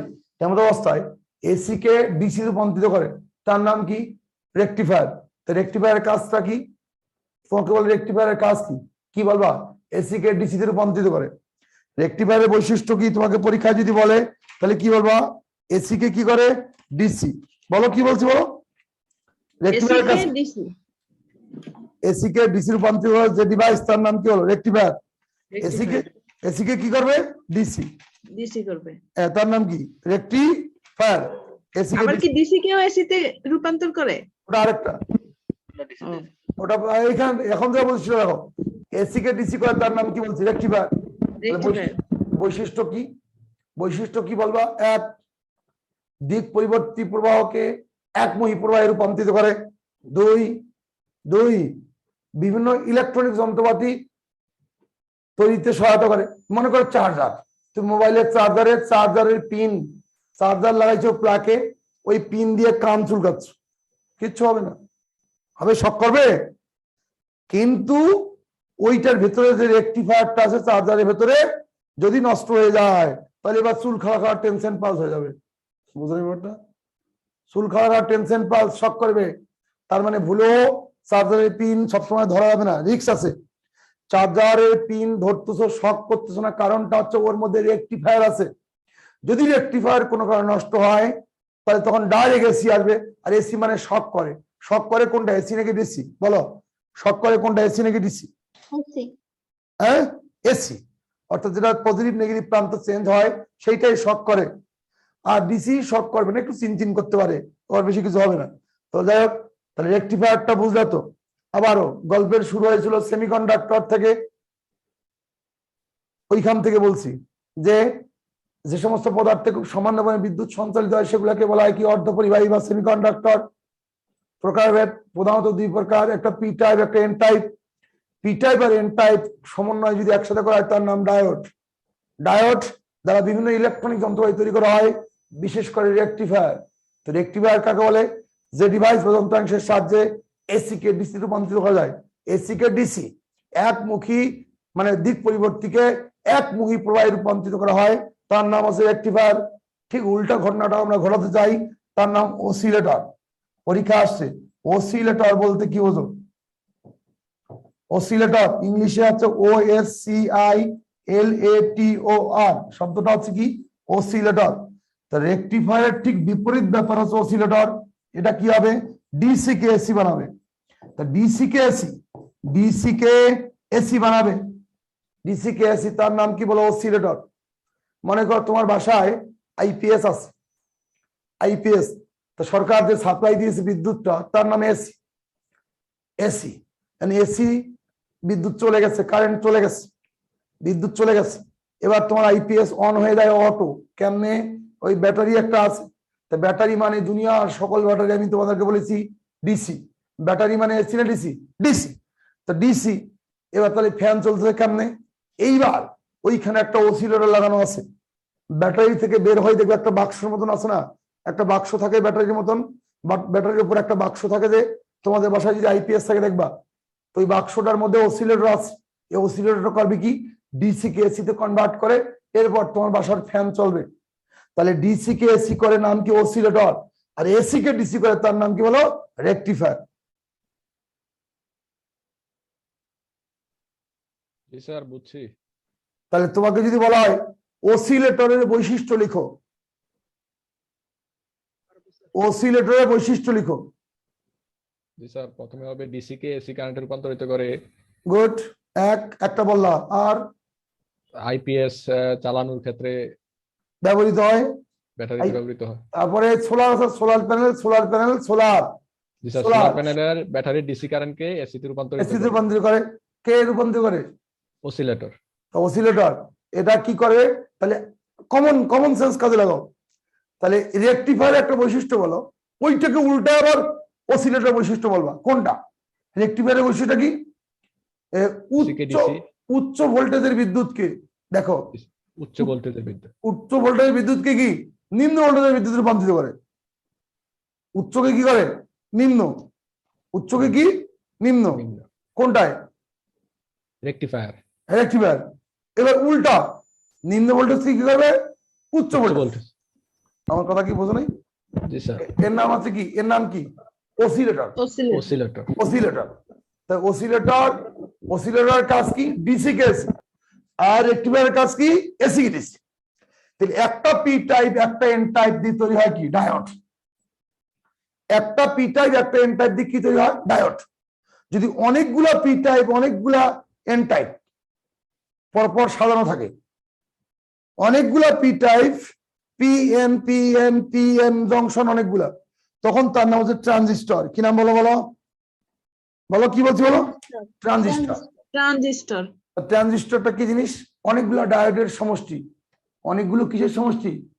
ডায়োডের সমষ্টি। অনেকগুলো ডায়োডের সমষ্টি। তাহলে কে বলো ট্রানজিস্টর বড় নাকি ডায়োড বড়? ট্রানজিস্টর বড়। ট্রানজিস্টর বড়। তা ট্রানজিস্টরও তৈরি হয় কি দ্বারা? অর্ধপরিবাহী দিয়ে। অর্ধপরিবাহী দিয়ে সব টোটাল গল্পই তো অর্ধপরিবাহী দিয়ে। এই গল্পটা চ্যাপ্টারের নাম আছে সেমিকন্ডাক্টর। এতক্ষণ যা পড়েছি টোটাল গল্প কোন পদার্থ দিয়ে? সেমিকন্ডাক্টর দিয়ে। স্যার আইসিইউ তো এটাই ইন্টিগ্রেটেড সার্কিট যেটা। হ্যাঁ, আইসিইউ কি স্যার এটা দিয়ে তৈরি করা হয়? আইসি ইন্টিগ্রেটেড সার্কিট সমন্বিত বর্তনী, এটা না, ওটা অন্য জিনিস। ওটা হচ্ছে অনেকগুলা বর্তনীকে কম্বিনেশন করে ছোট্ট একটা জায়গায় নিয়ে আসা হয়। ইন্টিগ্রেটেড সার্কিট সমন্বিত বর্তনী মানে স্যার ওটা তো ট্রানজিস্টর দিয়ে তৈরি, তাহলে ইনডাইরেক্টলি সেমিকন্ডাক্টর দিয়েই তৈরি হলো না? হ্যাঁ ঠিকই আছে, কিন্তু ওটা হচ্ছে তোমার ওই ট্রানজিস্টর দিয়ে তৈরি। তাহলে কি অনেকগুলো ডায়োড। তা ঠিক আছে, তুমি যদি বলো যে কি দিয়ে তৈরি, তাহলে হ্যাঁ ওটাও সেমিকন্ডাক্টর দিয়ে তৈরি। তো এখানে আবার অনেকগুলো কোশ্চেন পাইলাম, মাথায় রাখো। কোশ্চেন নাম্বার 1, রেকটিফায়ার থেকে একটা কোশ্চেন আসবে ভাই এই চ্যাপ্টার থেকে। রেকটিফায়ার বলতে কি বলতো? সহজ কোশ্চেন, উদাহরণ লিখো। কত প্রকার কি কি? 2, ডায়োড বলতে কি হতো, বা পিএন জাংশন বলতে কি হতো, ব্যবহার কি? 3, রেকটিফায়ার বলতে কি হতো, বৈশিষ্ট্য লিখো। 4, অসিলেটর বলতে কি হতো, বৈশিষ্ট্য লিখো। 5, ট্রানজিস্টর বলতে কি হতো, ব্যবহার লিখো। ট্রানজিস্টর, আশা করি বুঝতে পেরেছো আমার কথা কি ভাই, বোঝা গেছে? ক্লিয়ার? সাউন্ড দাও তাড়াতাড়ি। জি স্যার। বাস, স্যার বলেন না স্যার। কিছু বলছো আর কি? কি বলতেছো? রেকটিফায়ার কত প্রকার, এটা কি প্রশ্ন আসবে? না না না, ও লাগবে না, অত লাগবে না। রেকটিফায়ার কত, অসিলেটর কত লাগবে না, ওই পর্যন্তই। আমরা ভাষা তা যাই হোক, এবার আমি তোমাদেরকে আর একটা যন্ত্র সম্পর্কে ধারণা দিই। একটা আসনের সময় টেলিভিশনের পিকচার টিউবের কাজ কি? পিকচার টিউব আছে না, পিকচার টিউব? জি স্যার। লাল স্যার, নীল সবুজ রং। মনে রাখবা তোমার কোশ্চেন আসবে 6টা, এর মধ্যে বিদ্যুৎ সংক্রান্ত মানে ইলেকট্রিক্যাল কম্পোনেন্ট সংক্রান্ত আসবে 3টা, আর এই যন্ত্রপাতি ইলেকট্রনিক্স যন্ত্রপাতি সংক্রান্ত 3টা, এই মোটে 6টা। তো 6 গুণন 2 সমান কত? 15। তাহলে 3টা আছে ইলেকট্রিক্যাল কম্পোনেন্ট সম্পর্কে, আর এটা কি বলো, ইলেকট্রনিক সম্পর্কে, যন্ত্রপাতি সংক্রান্ত। আজকে আমরা পড়তেছি শুধু যন্ত্রপাতির গল্প। ভাই আমার কথা কি বুঝতে পারছো কিনা? জি স্যার। আচ্ছা, এবার পিকচার টিউবের কাজ কি? পিকচার টিউব ছিল না আগের টেলিভিশন গুলো, এখনকার বসে নাই, এটা হচ্ছে ব্যাকগ্রেড কোশ্চেন। পিকচার টিউব ওই যে তোমাদের গত ক্লাসে আমি পড়েছিলাম টিউব লাইটের মতন। পিকচার টিউবে কি বলে, একটা মনিটর। পিকচার টিউব হলো মনিটর, যার পর্দায় টেলিভিশনের ক্যামেরা। আচ্ছা আমি বলি, পিকচার টিউব এমন একটা ডিভাইস যার সামনের দিকে পর্দা থাকে, পিছনের দিকে ইলেকট্রন গান থাকে। আই রিপিট, পিকচার টিউবের সামনের দিকে পর্দা বা মনিটর থাকে, পিছনের দিকে ইলেকট্রন গান থাকে। ইলেকট্রন গান, গান মানে কি? বন্দুক। তো বন্দুক থেকে গুলি বেরায়, তাই না? ইলেকট্রন গান থেকে কি বেরোবে? ইলেকট্রন বেরোবে। ইলেকট্রন গান থেকে ইলেকট্রন বেরোবে। ইলেকট্রন গান থেকে ইলেকট্রন বেরোবে, একটু খেয়াল করো। তাহলে কোন ভিডিও সিগন্যাল যখন পিকচার টিউবের পিছনের অংশে ইলেকট্রন গানে দেওয়া হয়, সেখান থেকে ইলেকট্রন নির্গত হয়। নিয়ে ওই সামনের দিকে যে মনিটরটা থাকে, ওখানে ফসফরের প্রলেপ দেওয়া থাকে। টিউবলাইট যেমন ফসফরের প্রলেপ। ইলেকট্রন গান থেকে নির্গত ইলেকট্রন মনিটরের পিছনে ফসফরে গিয়ে আঘাত করে। এরপরে যখন আঘাত করে, তখন এখান থেকে বিভিন্ন ধরনের দৃশ্য আমরা দেখতে পাই। দেখি একটু এখানে বইয়ের ভাষায়।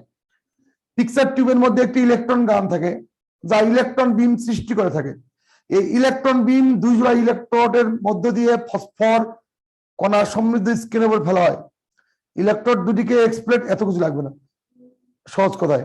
ইলেকট্রন বিমের মধ্যে দিয়ে অতিক্রমকালে ইলেকট্রন ঘনত্বের পরিবর্তন ঘটে। এই পরিবর্তন ক্যামেরা টিউবের সিগন্যাল পরিবর্তনের সমানুপাতিক হয়। অত কিছু লাগবে না, সহজ কথা।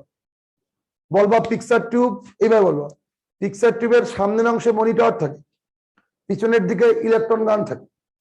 আই রিপিট, প্লিজ মনোযোগ। পিকচার টিউব কি পরীক্ষা আসছে, কিভাবে কাজ করে? বলবা পিকচার টিউবে, টেলিভিশনের পিকচার টিউবে সামনের দিকে মনিটর, মনিটরের পিছনের দিকে ফসফরের প্রলেপ থাকে, পিছনের দিকে ইলেকট্রন গান থাকে। ইলেকট্রন গানে কোনো ভিডিও সিগন্যাল দেওয়া হলে সেখান থেকে ইলেকট্রন গান থেকে ইলেকট্রন নির্গত হয়ে মনিটরের পিছনে ফসফরের উপর আঘাত করে। এর ফলে উজ্জ্বল অনুজ্জ্বল আলোক ঝটা তৈরি হয়। উজ্জ্বল অনুজ্জ্বল আলোক ঝটা তৈরি হয়, ফলে মনিটরে যে কোনো দৃশ্যকে দেখা যায়। সিম্পলি চাপ। কথা কি ভাই বুঝতে পেরেছো কিনা? Response please. স্যার আরেকটু বলেন স্যার, লিখতে পারি নাই। স্যার এটা আবার একটু বলেন। আচ্ছা আরেকবার বলি, কিন্তু ভিডিওটাও থাকবে, তারপর আরেকবার বলি। তোমরা আমার ক্লাসের ভিডিওগুলো অন্তপক্ষে 2 বার করে দেখবা মিনিমাম, রেকর্ড তো থাকবে। তারপর বলি, বললাম যে পিকচার টিউবের সামনের অংশে মনিটর থাকে। মনিটর, এই মনিটরের পিছনের দিকে ফসফরের প্রলেপ দেওয়া থাকে। ফসফর মনিটরের পিছনের দিকে ফসফরের প্রলেপ দেওয়া থাকে। মনিটরের পিছনের দিকে ফসফরের প্রলেপ দেওয়া থাকে।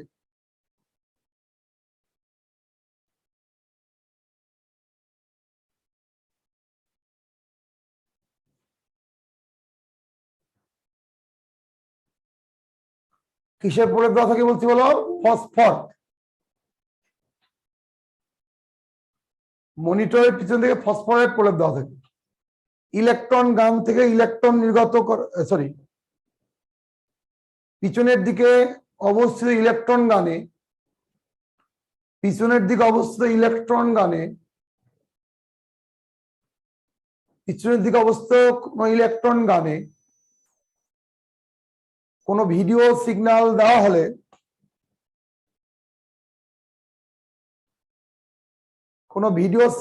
হলে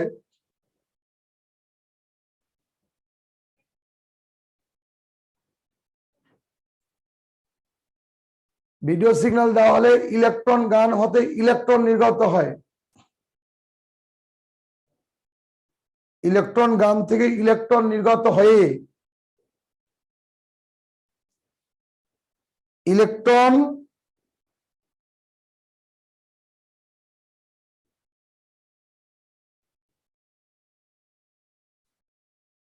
কি বলছি বলো, ইলেকট্রন, ইলেকট্রন নির্গত হয়, হ্যাঁ, যা মনিটরের পিছনে অবস্থিত ফসফরে, যা মনিটরের পিছনে অবস্থিত ফসফরে আঘাত করে,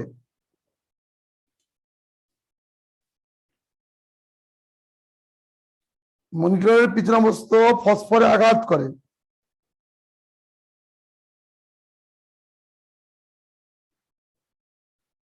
ফলে উজ্জ্বল আলোক ছটার সৃষ্টি হয়।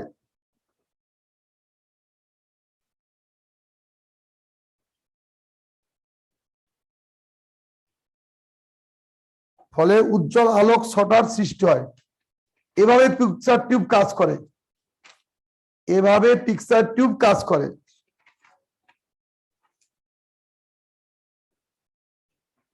এভাবে কি বলছি বলো, পিকচার টিউব কাজ করে।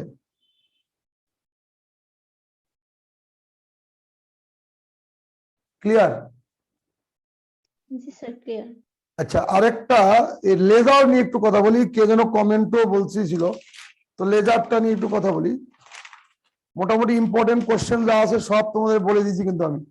আচ্ছা, একটা জিনিস, ভোল্টেজ স্টেবিলাইজারটা পড়ে নিবা, এটা নিজে পড়বা। স্টেবল করে তাই স্টেবিলাইজার, ভোল্টেজকে স্টেবল করে, ভোল্টেজকে স্টেবল করে মানে কি, স্থির করে, তার নাম কি স্টেবিলাইজার, নিজে পড়বা। যে ডিভাইস বা যন্ত্রাংশ বৈদ্যুতিক ভোল্টেজকে স্টেবল বা স্থির করে তার নাম কি স্টেবিলাইজার। মনে করো তোমার রেফ্রিজারেটর বা ফ্রিজে ভোল্টেজ স্টেবিলাইজার লাগানো আছে, কারণ পৃথিবীর সকল যন্ত্র একটা নির্দিষ্ট ভোল্টেজের উপর তৈরি করা হয়, ইলেকট্রনিক যন্ত্র সমূহ আছে।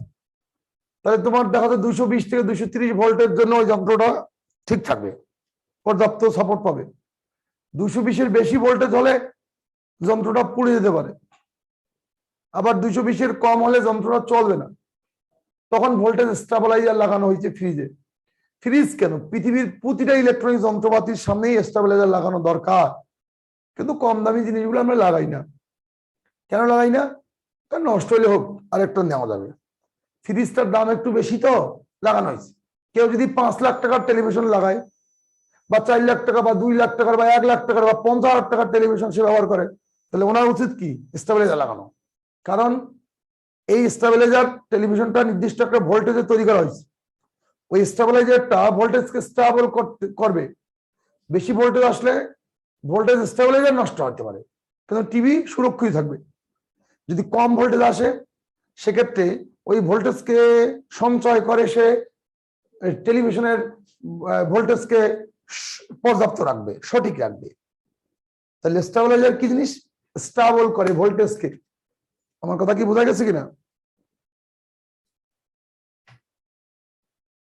বোঝো নাই? জি স্যার, ভোল্টেজকে স্টেবিলাইজ করে, স্টেবল করে।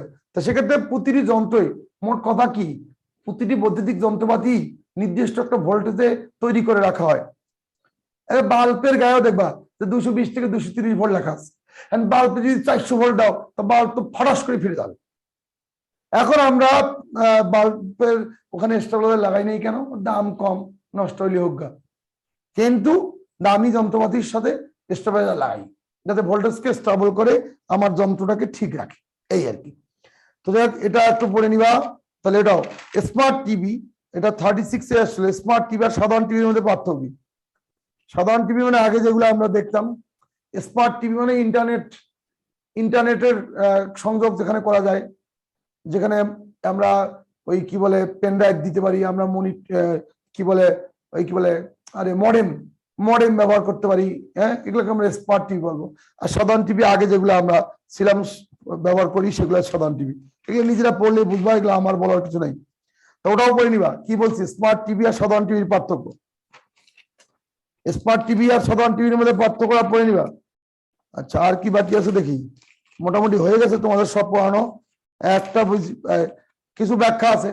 দীর্ঘ পথের বিদ্যুৎ সঞ্চার লাইনে উচ্চ ভোল্টেজের বিদ্যুৎ ব্যবহার করা হয় কেন? ওরে বাবা, দীর্ঘ পথের বিদ্যুৎ সঞ্চার লাইনে উচ্চ ভোল্টেজ না আসলে জায়গা আস্তে আস্তে বিদ্যুৎ তো তুমি খুঁজেই পাবা না। কারণটা কি? তারের মধ্যে আছে কি রোধ, রেজিস্ট্যান্স, মানে বাধা। বিদ্যুৎ আসতে বাধা দেবে না, বিদ্যুৎ শক্তি বাধা পেয়ে রোধের সাথে তাপ শক্তি রূপান্তরিত হয়ে যাবে, বিদ্যুৎ হারাই যাবে। এই জন্যই দীর্ঘ পথের বিদ্যুৎ সঞ্চার লাইনে উচ্চ ভোল্টেজের তড়িৎ ব্যবহার করা হয়, এই কারণে জানে বা যেন সিস্টেম লসটা কম হয়। বৈদ্যুতিক সিস্টেম লস কমানোর জন্য দীর্ঘ পথের বিদ্যুৎ সঞ্চার লাইনে উচ্চ ভোল্টেজের বিদ্যুৎ বা তড়িৎ ব্যবহার করা হয়। বৈদ্যুতিক কি বলছি? সিস্টেম লস কমানোর জন্য। সিস্টেম লস কি বলছে? ট্রানজিস্টর যে এমপ্লিফায়ার হিসেবে কাজ করে মেকানিজম প্লিজ দেখান স্যার। এখন ভাই ওটা নিয়ে আলোচনা হয়েছে, আর কিছু লাগবে না। আমরা কি আলোচনা করতেছিলাম কোনটা নিয়ে? সর্বশেষ কি নিয়ে বলো, কথা বলো। ও লেজার, লেজার নিয়ে করতে গেলাম, লেজার। আচ্ছা, তা লেজার শব্দের পূর্ণরূপ কি? Light amplification by stimulated emission of radiation. Laser শব্দের পূর্ণরূপ লেজার। ও সাধারণ টিভি আর স্মার্ট টিভির পার্থক্যটা পড়ে নিবা বলছি। লেজারের পূর্ণরূপ কি? Light amplification by stimulated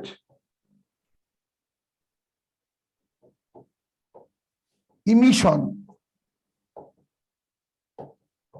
of radiation. বলছে লেজার শব্দের পূর্ণরূপ কি? Light amplification by stimulated emission of radiation, যার বাংলা অর্থ আছে উদ্দীপিত নিঃসরণের সাহায্যে আলোকের বিবর্তন। এই বাংলাটা বললেই বোঝায় উদ্দীপিত নিঃসরণের সাহায্যে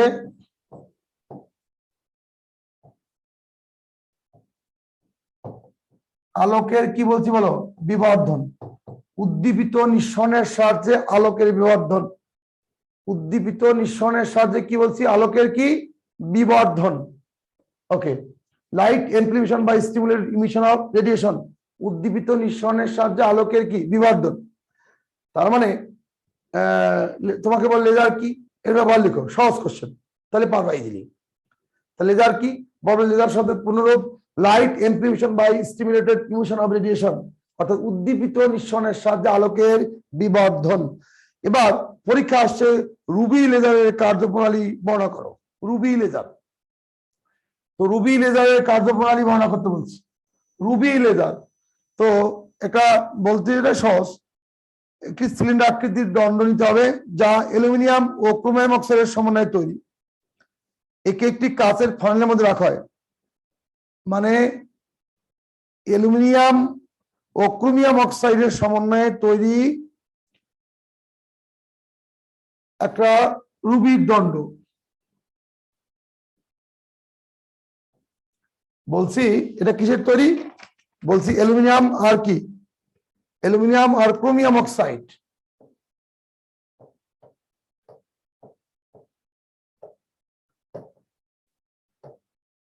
ক্রোমিয়াম অক্সাইড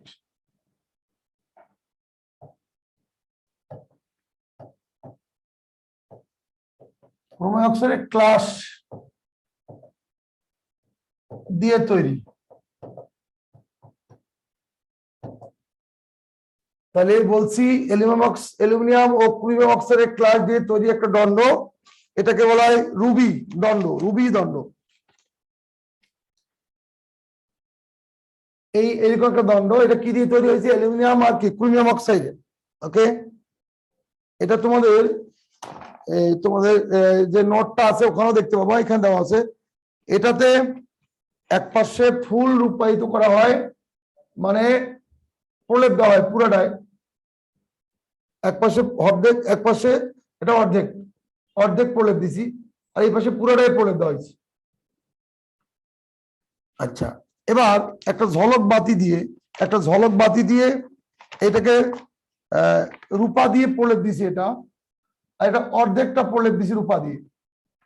আবার বলি, এই দণ্ডটা কিসের তৈরি? অ্যালুমিনিয়াম ও ক্রোমিয়াম অক্সাইডের ক্লাস দিয়ে। আমরা পড়তেছি রুবি লেজার, রুবি লেজারের মানে গঠন, রুবি লেজার দণ্ডের গঠন, রুবি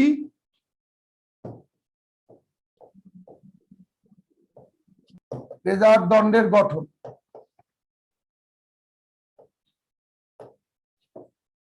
তা বলছি রুবি লেজার দণ্ডটা কি দিয়ে তৈরি হয়? অ্যালুমিনিয়াম ও ক্রোমিয়াম অক্সাইডের ক্লাস দিয়ে তৈরি। এই দ্বন্দ্বটার এক পাশে পুরোটাই রূপা দিয়ে প্রলেপ দেবো, একটা পাশে অর্ধেক দেবো। আচ্ছা, এবার এটাকে একটা ঝলক বাতি দিয়ে মোড়ায় দেব, ঝলক বাতি দিয়ে এরকম পেঁচায় দেব, ঝলক বাতি দিয়ে পেঁচায় দেব, পেঁচাই দিলাম। এটা একটা পুরোটাকে কাঁচ নলের মধ্যে দিয়ে আমরা এটা একটা পুরোটাকে কাঁচ নলের মধ্যে চুপাই দিতে পারি, ডুবাই রাখতে পারি। পুরো একটা কাঁচ নলের মধ্যে পুরোটাকে ঢেকে রাখলাম, পুরোটাকে কাঁচ নলের মধ্যে ঢেকে রেখে একটা টর্চ লাইটের মতন তৈরি করলাম। এটা কি করলাম?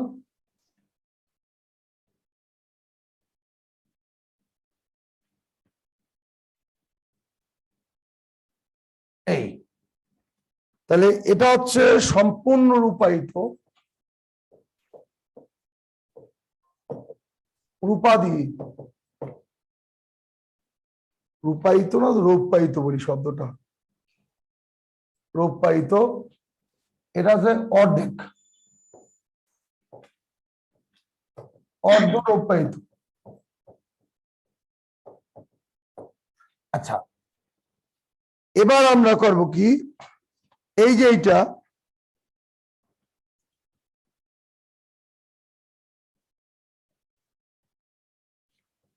এই যে একটা ঝলক বাতি দিয়ে এটাকে আমরা এরকম করে ঘিরে রাখছি, এই ঝলক বাতিটার মধ্যে আমরা কি বলে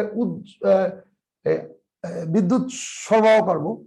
এর মধ্যে যদি বিদ্যুৎ সরবরাহ করা হয় এই ঝলক বাতি দিয়ে, তখন এইটা যখন ঝিকঝাক ঝিকঝাক করে জ্বলবে, তখন যখন এটা ঝিকঝাক করে জ্বলবে, ঝলক বাতি বোঝো না, হ্যাঁ, উজ্জ্বল অনুজ্জ্বল হবে।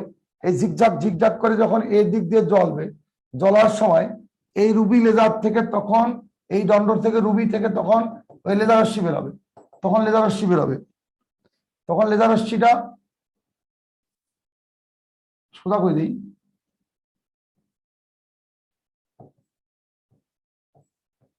লেজার রশ্মি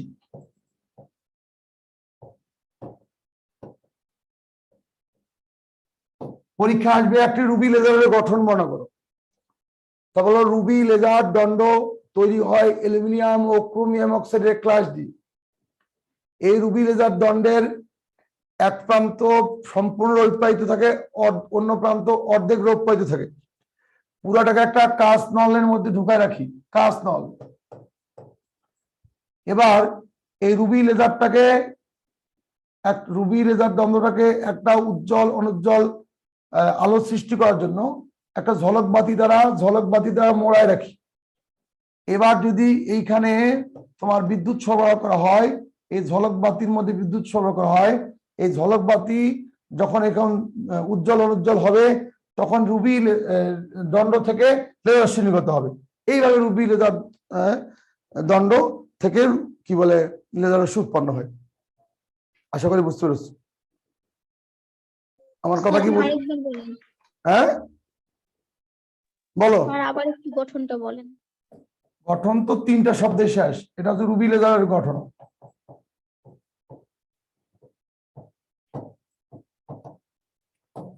দেখো আমি বলছি রুবি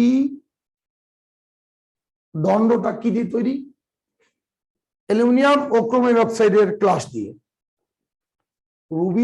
রুবি বলে কিছু নাই স্পেশালি, রুবি দণ্ডটা তৈরি হয়েছে অ্যালুমিনিয়াম ও ক্রোমিয়াম অক্সাইডের ক্লাস দিয়ে। এই দ্বন্দ্বটার এক প্রান্ত সম্পূর্ণ রৌপ্যায়িত করা হয়েছে, রূপা দিয়ে ঢেকে দেওয়া হয়েছে, প্রলেপ দেওয়া হয়েছে। আরেক প্রান্তটা অর্ধেক অর্ধেক। এইগুলা পেছানো গুলার নাম কি বলছি? ঝলক বাতি।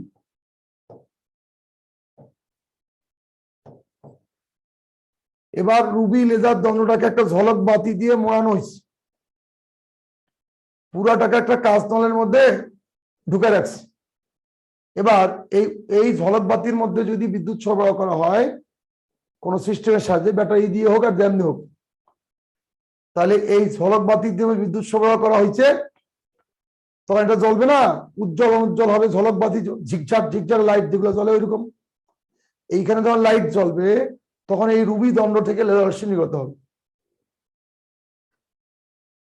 কথা কি বুঝতে পেরেছো কিনা? স্যার বুঝতে পেরেছি স্যার।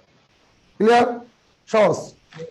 এবার এবার তোমাকে যে লেজার রশ্মির ব্যবহার বলে, তো ব্যবহার বলবা চিকিৎসা ক্ষেত্রে, বিশেষ করে সূক্ষ্ম অস্ত্রোপচার করতে ব্যবহৃত হয়। দেখবে যে অনেকে চোখে লেসিক করে, অনেকে অপারেশন করে, স্কিনের সাদা সাদা চামড়া দেখবে অনেকের থাকে, শ্বেত রোগ, এগুলা ঠিক করে সূক্ষ্ম অপারেশন করতে ব্যবহৃত হয়। লেজার রশ্মির সাহায্যে অনেক সব পিত্তথলির পাথর গলায় দেয়, হ্যাঁ এরকম পিত্তথলির পাথর গলায় দিল, অগ্নাশয়ের পাথর গলায় দিল, এরকম করতে পারে চিকিৎসাতে। আবার আসল হীরা চিহ্নিত করতে ব্যবহৃত হতে পারে, আসল হীরা চিহ্নিত করতে, দূরত্ব পরিমাপ করতে, দূরত্ব লেজার রশ্মির দিয়ে দূরত্ব, ওই যে মানে হাত দিয়ে মাপাচ্ছে এই রশ্মির রেঞ্জ কতটুকু আমি জানি, কত দূর যাচ্ছে, যেখানে যাচ্ছে এখান থেকে দূরত্ব পরিমাপ করা যেতে পারে। এরকম কিছু ব্যবহার আছে, ব্যবহারগুলো পড়ে নিবা। এই তো মোটামুটি তোমাদের কিন্তু ইলেকট্রনিক্স এর পার্ট, ওই একটা গুরুত্বপূর্ণ টপিক পড়াই নেই বোধহয় আগে, এখন মনে হচ্ছে সেটা একটু একটু দেব, একটু একটু একটু দেখো। সেটা হচ্ছে আবার আমরা প্রথমে লেজার শব্দের পুনরূপ কি? Light amplification by stimulated emission of radiation. Laser শব্দের পুনরূপ light amplification by stimulated emission of radiation, যার বাংলা অর্থ হচ্ছে উদ্দীপিত নিঃসরণের সাহায্যে আলোকের বিবর্ধন। এরপরে আমরা একটা রুবি লেজারের গঠন পড়লাম। ব্যবহার কি? দূরত্ব নির্ণয় করতে, চিকিৎসা বিজ্ঞানের ক্ষেত্রে। তারপরে বলেছি যে সূক্ষ্ম অস্ত্রোপচার করতে, ওকে। তারপরে আসল হীরা চিহ্নিত করতে, এগুলো বলছি ব্যবহার। একটা রুবি লেজারের গঠন বলেছি যে রুবি লেজার, রুবি দণ্ডটা তৈরি করা হয় অ্যালুমিনিয়াম আর ক্রোমিয়াম অক্সাইডের মিশ্রণ দিয়ে। এটার উপরে একটা ঝলক বাতি পেঁচানো থাকে, আর পুরোটাকে একটা কাচের খোলসের মধ্যে বা কাচের কি বলে পাত্রের মধ্যে ঢুকানো থাকে। এবার কোন সিস্টেমের সাহায্যে যদি এই ঝলক বাতির মধ্যে বিদ্যুৎ সরবরাহ করা হয়, তাহলে উজ্জ্বল অনুজ্জ্বল আলোর যে ছটা, মানে ছটা উজ্জ্বল অনুজ্জ্বল আলোর যে ছটাটা হবে, এর সাহায্যে এই রুবি দণ্ড থেকে লেজার রশ্মি নির্গত হবে। এটা হচ্ছে রুবি লেজারের গঠন বললাম। এবার আমি তোমাকে বলতে চাচ্ছি সবচেয়ে গুরুত্বপূর্ণ কোশ্চেন, এটা হয়তো বলছি কিনা আগে আমার মনে নেই। ট্রান্সফরমার পড়াইছি তোমাদের, ট্রান্সফরমার। জি স্যার, ক্লাসে পড়াইছেন। এখানে পড়ে নাই, এটা একটু মাথায় রাখো। ট্রান্সফরমার নিয়ে একটা কোশ্চেন গুলো পরীক্ষা আসবে। ট্রান্সফরমার এবার আসতে পারে, গতবার আসে নাই, এবার সম্ভাবনা আছে। প্রতিবারে আসে। ট্রান্সফরমার কি জিনিস? নিম্ন ভোল্টেজকে উচ্চ ভোল্টেজ, অথবা কি উচ্চ ভোল্টেজকে নিম্ন ভোল্টেজে রূপান্তরিত করে যে যন্ত্র, তার নাম কি বলছি? নিম্ন ভোল্টেজকে উচ্চ ভোল্টেজ, অথবা কি উচ্চ ভোল্টেজকে নিম্ন ভোল্টেজে রূপান্তরিত করে যে যন্ত্র, তার নাম কি বলছি? ট্রান্সফরমার। কি বলবা? যে যন্ত্রের সাহায্যে নিম্ন ভোল্টেজ উচ্চ ভোল্টেজ অথবা উচ্চ ভোল্টেজকে নিম্ন ভোল্টেজ রূপান্তরিত করে, তার নাম কি বলো? ট্রান্সফরমার। তাহলে শব্দ দুইটা, একটা হচ্ছে নিম্ন ভোল্টেজ, নিম্ন ভোল্টেজকে কি উচ্চ ভোল্টেজে, আর উচ্চ ভোল্টেজকে কি উচ্চ ভোল্টেজকে কি নিম্ন ভোল্টেজে। দুটাই হতে পারে। যে যন্ত্রের সাথে নিম্ন ভোল্টেজ উচ্চ ভোল্টেজ অথবা কি উচ্চ ভোল্টেজকে নিম্ন ভোল্টেজে রূপান্তরিত করা যায়, তার নাম কি বলো? ট্রান্সফরমার। মনে থাকবে না? নিম্নকে উচ্চ অথবা কি উচ্চকে কি নিম্ন, দুটাই হতে পারে, তার নাম কি বলছি? ট্রান্সফরমার। তা ট্রান্সফরমার কয় প্রকার বুঝতেই পারছি, দুইটা। একটা হচ্ছে স্টেপ আপ ট্রান্সফরমার, একটা কি step down. Step up, step up বা বাংলায় বললে কি বলবো? আরোহী, আরোহী বা কি বলবো? উচ্চধাপী, উচ্চ ধাপী ট্রান্সফরমার। দুই স্টেপ ডাউন, স্টেপ কি বলো? ডাউন বা অবরোহী, অবরোহী বা নিম্ন ধাপী। ট্রান্সফরমার কয় প্রকার বলো? দুই প্রকার, একটা স্টেপ আপ, একটা কি বলে? Step down. তার যদি পরীক্ষা বলে ট্রান্সফরমার কাকে বলে, কত প্রকার, কি কি, একটু কি শেষ কি বলবো, যে যন্ত্রের সাহায্যে নিম্ন ভোল্টেজকে উচ্চ ভোল্টেজ, নিম্ন ভোল্টেজকে উচ্চ ভোল্টেজ অথবা কি উচ্চ ভোল্টেজকে নিম্ন ভোল্টেজে রূপান্তরিত করা যায় তাকে বলা হয় কি ট্রান্সফরমার। মনে রাখবা, এগুলো যদি বই থেকে হুবহু লিখতে চাও নানান কথা লিখতে হবে।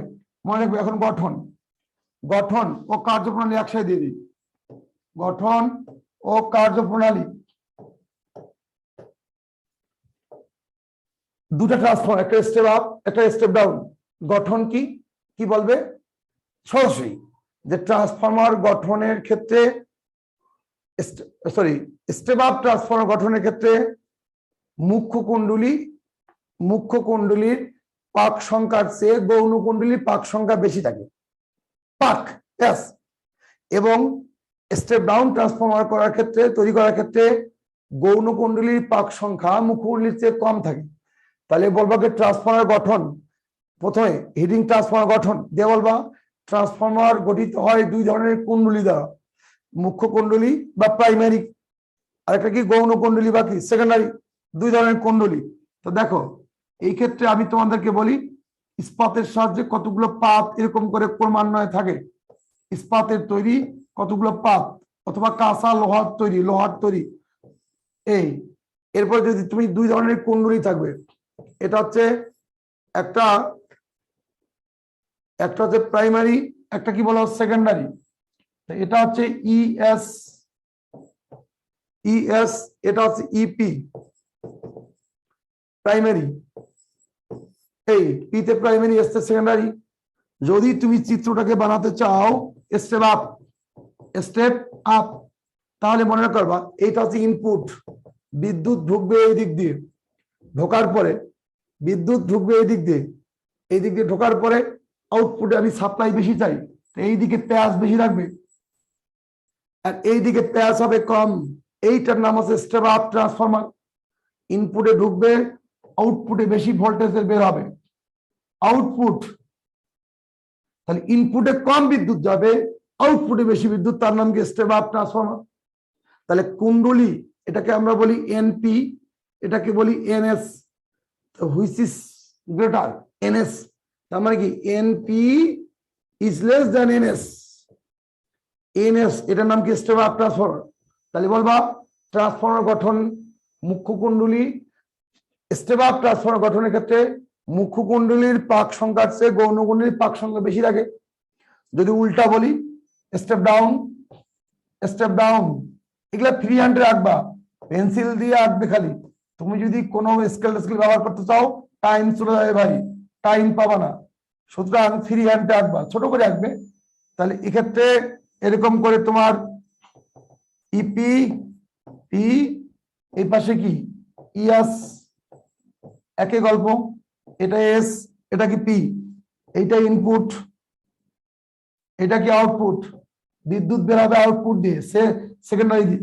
তা আমি কি চাচ্ছি এবার আমার চিত্র কি হবে স্টেপ ডাউন, স্টেপ কি বলো ডাউন। স্টেপ ডাউন যখন হবে তখন ভোল্টেজ কমাতে চাই, তাহলে পেঁয়াজ বেশি কোথায়, পেঁয়াজ বেশি এই পাশে, পেঁয়াজ কম কোন দিকে, গৌণের দিকে পেঁয়াজ কম, এর নাম স্টেপ ডাউন। তাহলে স্টেপ আপ ট্রান্সফরমারের ক্ষেত্রে গৌণ কুণ্ডলীর পাক বেশি মুখ্য হচ্ছে, এখানে হচ্ছে স্টেপ ডাউন, যেহেতু তাহলে এটা NP is greater than NS. এই গঠন শেষ। সবে বলবো কিন্তু কিছুই বলবো না, সবে বলবো কিছুই বলবো না, সবই বলছি কিন্তু। তাহলে কি বলো গঠন কি হলো, বলবো যে ট্রান্সফরমার গঠনে সাধারণত দুই ধরনের কুণ্ডলী থাকে। আই রিপিট, মাহমুদা শুনতে পাচ্ছ? জি স্যার। বলছি যে গঠন, ডাইরেক্ট গঠন, আমি যা বলছি একটু লিখবা, এর চেয়ে 1 ইঞ্চি বেশি লিখবা না। বলবা যে ট্রান্সফরমার গঠনে দুই ধরনের কুণ্ডলী থাকে, মুখ্য এবং গৌণ। স্টেপ আপ ট্রান্সফরমারের ক্ষেত্রে গৌণ কুণ্ডলীর পাক সংখ্যা মুখ্য কুণ্ডলীর চেয়ে বেশি থাকে, এবং স্টেপ ডাউন ট্রান্সফরমারের ক্ষেত্রে গৌণ কুণ্ডলীর পাক সংখ্যা মুখ্য কুণ্ডলীর চেয়ে কম থাকে। চিত্র দুটো দিয়ে দিবা, কাম শেষ। কথা কি বুঝতে পারছো? ব্যাস, এবার আসি কার্যপ্রণালী। গঠন গেল, কার্যপ্রণালীতে আসি। কার্যপ্রণালী কি বলবা, যদি মুখ্য কুণ্ডলী পি, আই রিপিট প্রাইমারি, যদি মুখ্য কুণ্ডলী পি, মুখ্য কুণ্ডলীর তড়িৎ চালক শক্তি ইপি, তড়িৎ চালক শক্তি ইপি, মুখ্য কুণ্ডলীর পাক সংখ্যা এনপি, মুখ্য কুণ্ডলীর তড়িৎ প্রবাহ আইপি। দেখো আবার যদি মুখ্য কুণ্ডলী পি, মুখ্য কুণ্ডলীর তড়িৎ চালক শক্তি ইপি, পাক সংখ্যা এনপি, তড়িৎ প্রবাহ আইপি, তড়িৎ প্রবাহ কি বলছি আইপি, এটা কি মুখ্য কুণ্ডলী। এবং আরেকবার বলেন এটা একটু। যদি মুখ্য কুণ্ডলী আস্তে আস্তে বলেন। পি তে প্রাইমারি বাবা মুখ্য, যদি মুখ্য কুণ্ডলী পি, কার্যপ্রণালী আমরা কি পড়তেছি এটা কার্যপ্রণালী, যদি মুখ্য কুণ্ডলী পি, তড়িৎ চালক শক্তি ইপি, তড়িৎ চালক শক্তি কি ইপি, তড়িৎ চালক শক্তি কি বলছি বলো ইপি লিখছি। ইপি, পাক সংখ্যা মুখ্য কুণ্ডলী পাক সংখ্যা এনপি, প্যাস প্যাস, মুখ্য কুণ্ডলী পাক সংখ্যা এনপি, জি মুখ্য কুণ্ডলীর তড়িৎ প্রবাহ আইপি,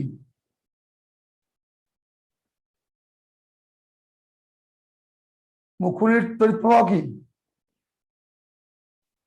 আইপি, আইপি তড়িৎ প্রবাহ। এবং গৌণ কুণ্ডলী এস, গৌণ কুণ্ডলী secondary S, S for secondary, গৌণ কুণ্ডলী এস,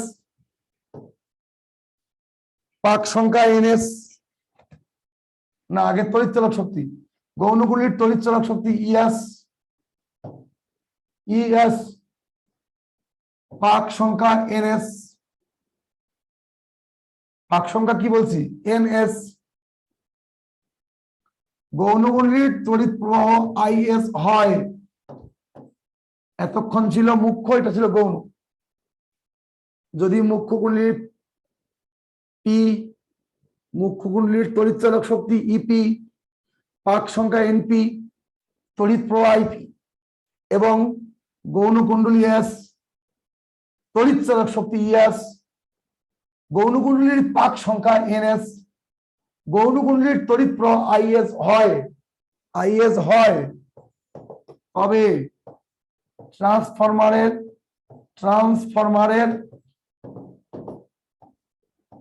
কার্যপ্রণালী অনুযায়ী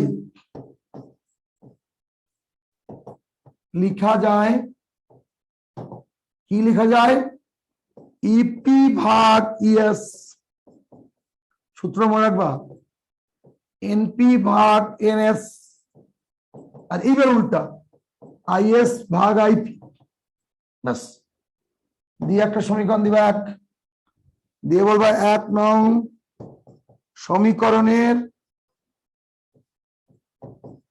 সমীকরণে যে কোনো তিনটি রাশির মান জানা থাকলে চতুর্থ রাশির মান বের করা যাবে, বাস বের করা যায়।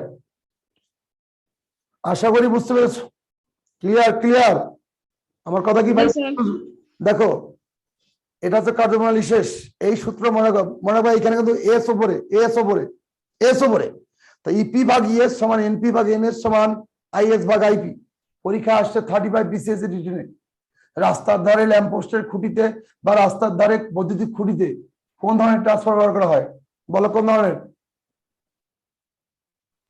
কোন ধরনের? Step down, step down. বলবা যে প্রথম উত্তর মনে রাখবা, কোশ্চেনের উত্তর ঘুরে পেঁচা দিলে কেউ পছন্দ করে না। তোমাকে বললাম তোমার বাবার নাম কি, তুমি বলে আমার দাদার নাম অমুক, দাদির নাম অমুক, তার বাপের নাম, মানুষ শুনতে পাবে না, বিরক্ত হবে। তোমাকে প্রথমে বাবার নাম জিজ্ঞাসা ওটাই বলতে হবে। তোমাকে বলবে রাস্তার ধারে বৈদ্যুতিক খুঁটিতে কোন ধরনের ট্রান্সফর ব্যবহার করা হয়, সরাসরি উত্তরই হিট। কি উত্তর? স্টেপ ডাউন ট্রান্সফর ব্যবহার করা হয়। ব্যাখ্যা পরে, কেননা বিদ্যুৎ উৎপাদন কেন্দ্রে অতি উচ্চ মাত্রার ভোল্টেজে বিদ্যুৎ সরবরাহ করা হয়। এই উচ্চমাত্রার ভোল্টেজকে স্টেপ ডাউন ট্রান্সফর্মারের সাহায্যে নিম্ন ভোল্টেজে রূপান্তরিত করে আবাসিক এলাকায় বাসাবাড়িতে ব্যবহার করা হয়, সাধারণত 220 ভোল্টের বিদ্যুৎ ব্যবহার করা হয় আবাসিক এলাকায়। আমার কথা কি বুঝতে পেরেছো কিনা? জি স্যার। তাহলে কোন ধরনের ট্রান্সফরমার করে? Step down. স্টেপ কি বলছি? ডাউন। ব্যাস, তাহলে আশা করি বুঝতে পেরেছো। ইলেকট্রনিক্স এর গল্প তোমাদের শেষ। আমার মনে হয় যারা এই দুটা সলভ ক্লাসে ছিল, আগের ক্লাস গুলাই ছিলে, তোমাদের 15 মার্কের মধ্যে একটু গ্যারান্টি দিতে পারি অন্তপক্ষে 12.5 পাবো ইনশাআল্লাহ। আমার তৌফিক বিল্লাহ 12.5 গ্যারান্টি দিতে পারি, 15 গ্যারান্টি দিতে পারবো না, 12.5 গ্যারান্টি দিতে পারি আর কি। 40তম তো স্যার মনে হয় কঠিন হয়েছিল ইলেকট্রিক পার্টটা। 40-এ? হ্যাঁ হ্যাঁ 40-এর কোশ্চেন কি ছিল? কঠিন ছিল স্যার, কম্পিউটার একটু কঠিন ছিল। কম্পিউটার কঠিন ছিল, ইলেকট্রনিক্স তো ছিল না। 40-এর কোশ্চেন ছিল কি আমি বলি যাই। 40 কঠিনই ছিল। 40-এর কই? পারমাণবিক বিদ্যুৎ উৎপাদনের একটি প্রক্রিয়া, একটি প্রোগ্রাম। কম্পিউটার অংশটা একটু কঠিন ছিল। কম্পিউটার আমি বলি না জেনে বলে। 40-এর প্রথম কোশ্চেন ছিল পারমাণবিক বিদ্যুৎ উৎপাদন প্রক্রিয়া একটি ব্লক ডায়াগ্রাম। পারবে না? জি স্যার। জি স্যার। এত ডিটেলস শিখাইছি যে কোনো মাস্টার এত ডিটেলস শেখা নেই। একটি সার্কিটে ইলেকট্রিক্যাল প্যারামিটার মাপতে কয়টি বেসিক টুল লাগে? ওই যে অ্যামিটার, ভোল্টমিটার, গ্যালভানোমিটার, এইসব 4টা না 5টা? 5টা। ওকে, তারপরে বলছে অল্টারনেটর ও জেনারেটর কি? জেনারেটর কি আজকেই পড়েছি রে। আজকেই পড়েছি। কি যান্ত্রিক শক্তি কি শক্তি করে? বিদ্যুৎ শক্তি। বিদ্যুৎ শক্তি করে। আর অল্টারনেটরটা কি? এটাও জেনারেটর, এটা আছে এসি জেনারেটর। তোমাকে যদি মানুষ বলে, আর মানুষ আর ছেলে মানুষ পার্থক্য কি? মানুষ আর ছেলে মানুষের পার্থক্য কি রে? মানুষ তো সবাই ছেলে একটা মেয়ে। একটা মানুষ ছেলে। বলতে ছেলে মেয়ে সব, আর হ্যাঁ। ছেলে মানুষ বলতে শুধু ছেলে। জেনারেটর হচ্ছে সবকিছু, এসি হতে পারে, ডিসি হতে পারে। আর অল্টারনেটর এটা হচ্ছে এসি জেনারেটর। আমার কথা কি বুঝতে পেরেছো কিনা? বুঝো নাই? জি স্যার। জি স্যার। হ্যাঁ, তো এই গতবার open circuit, short circuit. Open মানে কি? মুক্ত। আর শর্ট মানে কি? খোলা। আর শর্ট মানে বদ্ধ। আবদ্ধ। আবদ্ধ আবদ্ধ সার্কিট, এই দুটো ছিল। খোলা বর্তনী মানে এক টার্মিনাল থেকে আরেক টার্মিনালে যাবে, প্রবাহিত হবে বিদ্যুৎ। শর্ট সার্কিট এটা আবদ্ধ জায়গায়। ইলেকট্রিক্যাল সার্কিটের 4টি মূল অংশ। এটা হচ্ছে তার লাগবে, কন্ডাক্টর তার, তারপরে কি বিদ্যুৎ উৎস, তারপরে কি লোড, ভোল্টেজ স্টেবিলাইজার আসছিল কত বড়, একটু আগে বুঝাইছি। ভোল্টেজ স্টেবিলাইজার বুঝে নাই? জি স্যার। হ্যাঁ, তো ওহমস ল পড়াইছি। ওহমস ল হ্যাঁ হ্যাঁ গত ক্লাসে। গত ক্লাসে তো শেষ। কথা কি বুঝতে পেরেছো কিনা? ক্লিয়ার? জি তাহলে 5টা কোশ্চেন তুমি কনফার্ম করুন বাবা। 5টা কনফার্ম। 6টার ব্যাপারে গ্যারান্টি হতে দিয়ে পাবো না, কিন্তু 5টা কনফার্ম বাবা। যাই হোক, প্রত্যেকে ভালো থাকো। আগামীকালকে তোমাদের সাথে হয়তো দেখা হবে আইসিটি ক্লাস। হ্যাঁ হ্যাঁ, কিছু বলবো না? বলো। স্যার রাউটারের ব্লক ডায়াগ্রামটা একটু বুঝাই দেন স্যার। কোনটায়? রাউটারের ব্লক ডায়াগ্রাম কম্পিউটার থেকে স্যার। কম্পিউটার কালকে, আজকে তো কম্পিউটার ক্লাস হচ্ছে না ভাই। তাহলে আজকে কেন কম্পিউটার কথা বলছো? কালকে। কালকে ওকে, তো ঠিক আছে। থ্যাংক ইউ, ভালো থাকো। আজকে অনেকক্ষণ ক্লাস হয়েছে, দীর্ঘ প্রায় 2 ঘন্টা 5 মিনিট। হ্যাঁ, ক্লাস নিতে পারেন স্যার। কয়টার দিকে হইতে পারে ক্লাস? আগামীকাল করে ম্যানেজমেন্ট বলবে, আমি কি বলতে পারি? ম্যানেজমেন্ট তোমাদেরকে মেসেজ দেবে। তবে একটু আমি আগামীকালকে যেহেতু আছি, তোমাদের হবে আর কি। দ্রুত দ্রুত, কাটো না কাটো না। স্যার কার্শর ভোল্টেজ ল আর কি বলো? কারেন্ট ল এই দুইটাই পড়তে হবে না? অবশ্যই, আগের ক্লাসে বুঝাইছি, তুমি কইছিলা? স্যার করতে পারিনি স্যার। হ্যাঁ, তাহলে আর কথা বলছো কেন? বাকিদের সঙ্গে মাহমুদের কাছে যোগাযোগ করো। কই রে, ব্যাক কই? ক্লাসটা দেখে নিয়েন ইয়ে থেকে, ফেসবুক থেকে। ভালো ছিল ক্লাসটা, খুব ডিটেলস ক্লাস করাইছি, আর ও আজকে দিকে বলছি ডিটেইলসে ভালোভাবে করানো হয়েছে। গল্প শুরু হয়েছিল জেনারেটর আর তড়িৎ মোটরের পার্থক্য। মাথায় আছে না নাই? আছে? কথা বলো স্যার কাকে বলছেন? সবাইকে। জেনারেটর আর তড়িৎ মোটরের পার্থক্য মাথায় আছে? জি স্যার আছে। কমন জিনিস কি? একটা উল্টাই দিলে আরেকটা। একটা উল্টাই দিলে একটা, ঠিক। কমন উপাদান কি? কমন উপাদান গুলো কি জেনারেটর আর তড়িৎ মোটরে? চৌম্বক ক্ষেত্র, কমুটেটর, আর্মেচার, ব্রাশ ব্রাশ। তো তুমি সিকোয়েন্স উল্টাপাল্টা করলে কিন্তু হবে না। আর্মেচার হচ্ছে ক্ষেত্র চুম্বকের পরেই, কারণ ক্ষেত্র চুম্বকের ভেতরে আর্মেচার থাকে, তারপর কমুটেটর, তারপর ব্রাশ, তারপর ব্রাশ। উল্টা। ব্রাশ, কমুটেটর, আর্মেচার, ক্ষেত্র চুম্বক, তার নাম কি? তড়িৎ মোটর। মোটর। রাডার বলছি, ডিটেলস রাডার অস্ত্র পড়াইছি। রাডার জি স্যার। সম্পর্কে পৃথিবীতে কেউ ভালো হয় না, একটু বিষয় রাখবা। আচ্ছা, তারপর কি মেকানিজম রাডারে পড়াইছি। রাডারের মধ্যে বলছি কোন কিসের সাহায্যে দূরত্ব পরিমাপ করা হয়? স্টপ ওয়াচের সাহায্যে। আরে দূরত্ব পরিমাপ করা হয় কিভাবে? ওয়াচ তো সময়। 2s = vt। তরঙ্গটার নাম কি? তরঙ্গটার নাম কি? আলোর তরঙ্গের বেগে মাইক্রোওয়েভ। মাইক্রোওয়েভ। অমনোযোগী লাগে। মাইক্রোওয়েভ মানে কি? বাংলা কি? অতি ক্ষুদ্র বেতার তরঙ্গ। ফ্রিকোয়েন্সি ভিত্তি করে অ্যাম্পলিফায়ার কে ভাগ করছে কয় ভাগে? 4 ভাগে স্যার। 4 ভাগে। অডিও, ভিডিও, আরএফ, আর কি? ইন্টারমিডিয়েট। সেমিকন্ডাক্টর প্রধানত কয় প্রকার? 2 প্রকার, 2 প্রকার। P type, N type. PN কে একসাথে করলে কি হবে? ডায়োড। ডায়োড দিয়ে কি বানানো যাবে? রেকটিফায়ার। রেকটিফায়ারের কাম কি?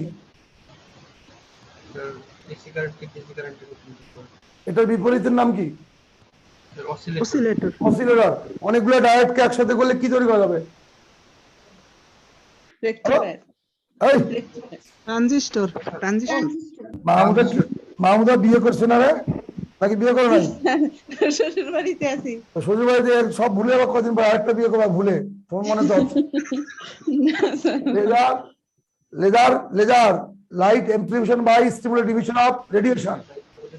কি বলছি? উদ্দীপিত নিঃসরণের সাহায্যে আলোকের বিবর্ধন। রুবি লেজারের গঠন পড়িয়েছি, ঠিক? রুবি লেজারের গঠন, সেক্ষেত্রে বলছি ঝলক বাতি পেঁচানো থাকে রুবি দণ্ডে। রুবি দণ্ড কি দিয়ে তৈরি? অ্যালুমিনিয়াম এবং কি ক্রোমিয়াম অক্সাইডের সংমিশ্রণে, নাকি? ঝলক বাতির পেছনে থাকে। হ্যাঁ, ওটা দিয়ে যখন দিয়ে রূপায়িত থাকে। বিদ্যুৎ সংযোগ দিলে স্যার লেজার রশ্মি একটা সম্পূর্ণ, একটা অর্ধ। হ্যাঁ, রূপা দিয়ে অর্ধেকটা, একটা এক পাশ আছে পুরোটা। ট্রান্সফরমার নিম্ন উচ্চকে নিম্ন, নাম কি? ট্রান্সফরমার। স্টেপ আপের ক্ষেত্রে পাক বেশি কোথায়? পাক বেশি কোথায়? হ্যাঁ, দৌলতে। ওকে, থ্যাংক ইউ। প্রত্যেকের জন্য শুভকামনা। মহান সৃষ্টিকর্তা আল্লাহ তাআলা তোমাদের প্রত্যেকে সুস্থ রাখুক। স্যার খোলা বর্তনী আর বদ্ধ বর্তনীটা স্যার একটু যদি বলতেন। কোনো সুযোগ নাই এখন কথা বলার ভাই, অনেকক্ষণ হয়েছে, আর পারবে না। স্টাফরা 1.5 ঘন্টা আগের থেকে সিগন্যাল দিচ্ছে। আল্লাহ হাফেজ। আগামীকালকে কথা বলা হবে। আগামীকালকে হবে। সবাই ভালো থাকো। রাষ্ট্র সন্দেহ থাকে না, মনে রাখতে হবে। হতাশ ব্যক্তির জীবনে কোনো সফলতা নেই। হতাশ ব্যক্তির কোনো সফলতা নাই। তুমি যদি হতাশ হও, তুমি হেরে যাবা। সাকসেসের মূল মন্ত্র হাসি খুশি থাকা। যদি হাসি না আসে, কাতুকুতু দিয়ে হাসবা, নিজে কাতুকুতু দিয়ে হাসবা, হাসতেই হবে। মনে রাখবে, আমি বলেছি যত কঠিনই হোক, যদি একই জায়গায় হিট করো, it will be collapse to no must, but টোকাটুকি করলে হবে না। হিট, এইটাই মাথায় রাখবা। হাসতেই হবে, হাসতেই হবে, হাসতেই হবে। কিভাবে করব? আর যদি হাসি না আসে, তাহলে আমলকি বেশি বেশি করে খাও। থ্যাংক ইউ, ভালো থাকো। আসসালামু আলাইকুম। অনেকক্ষণ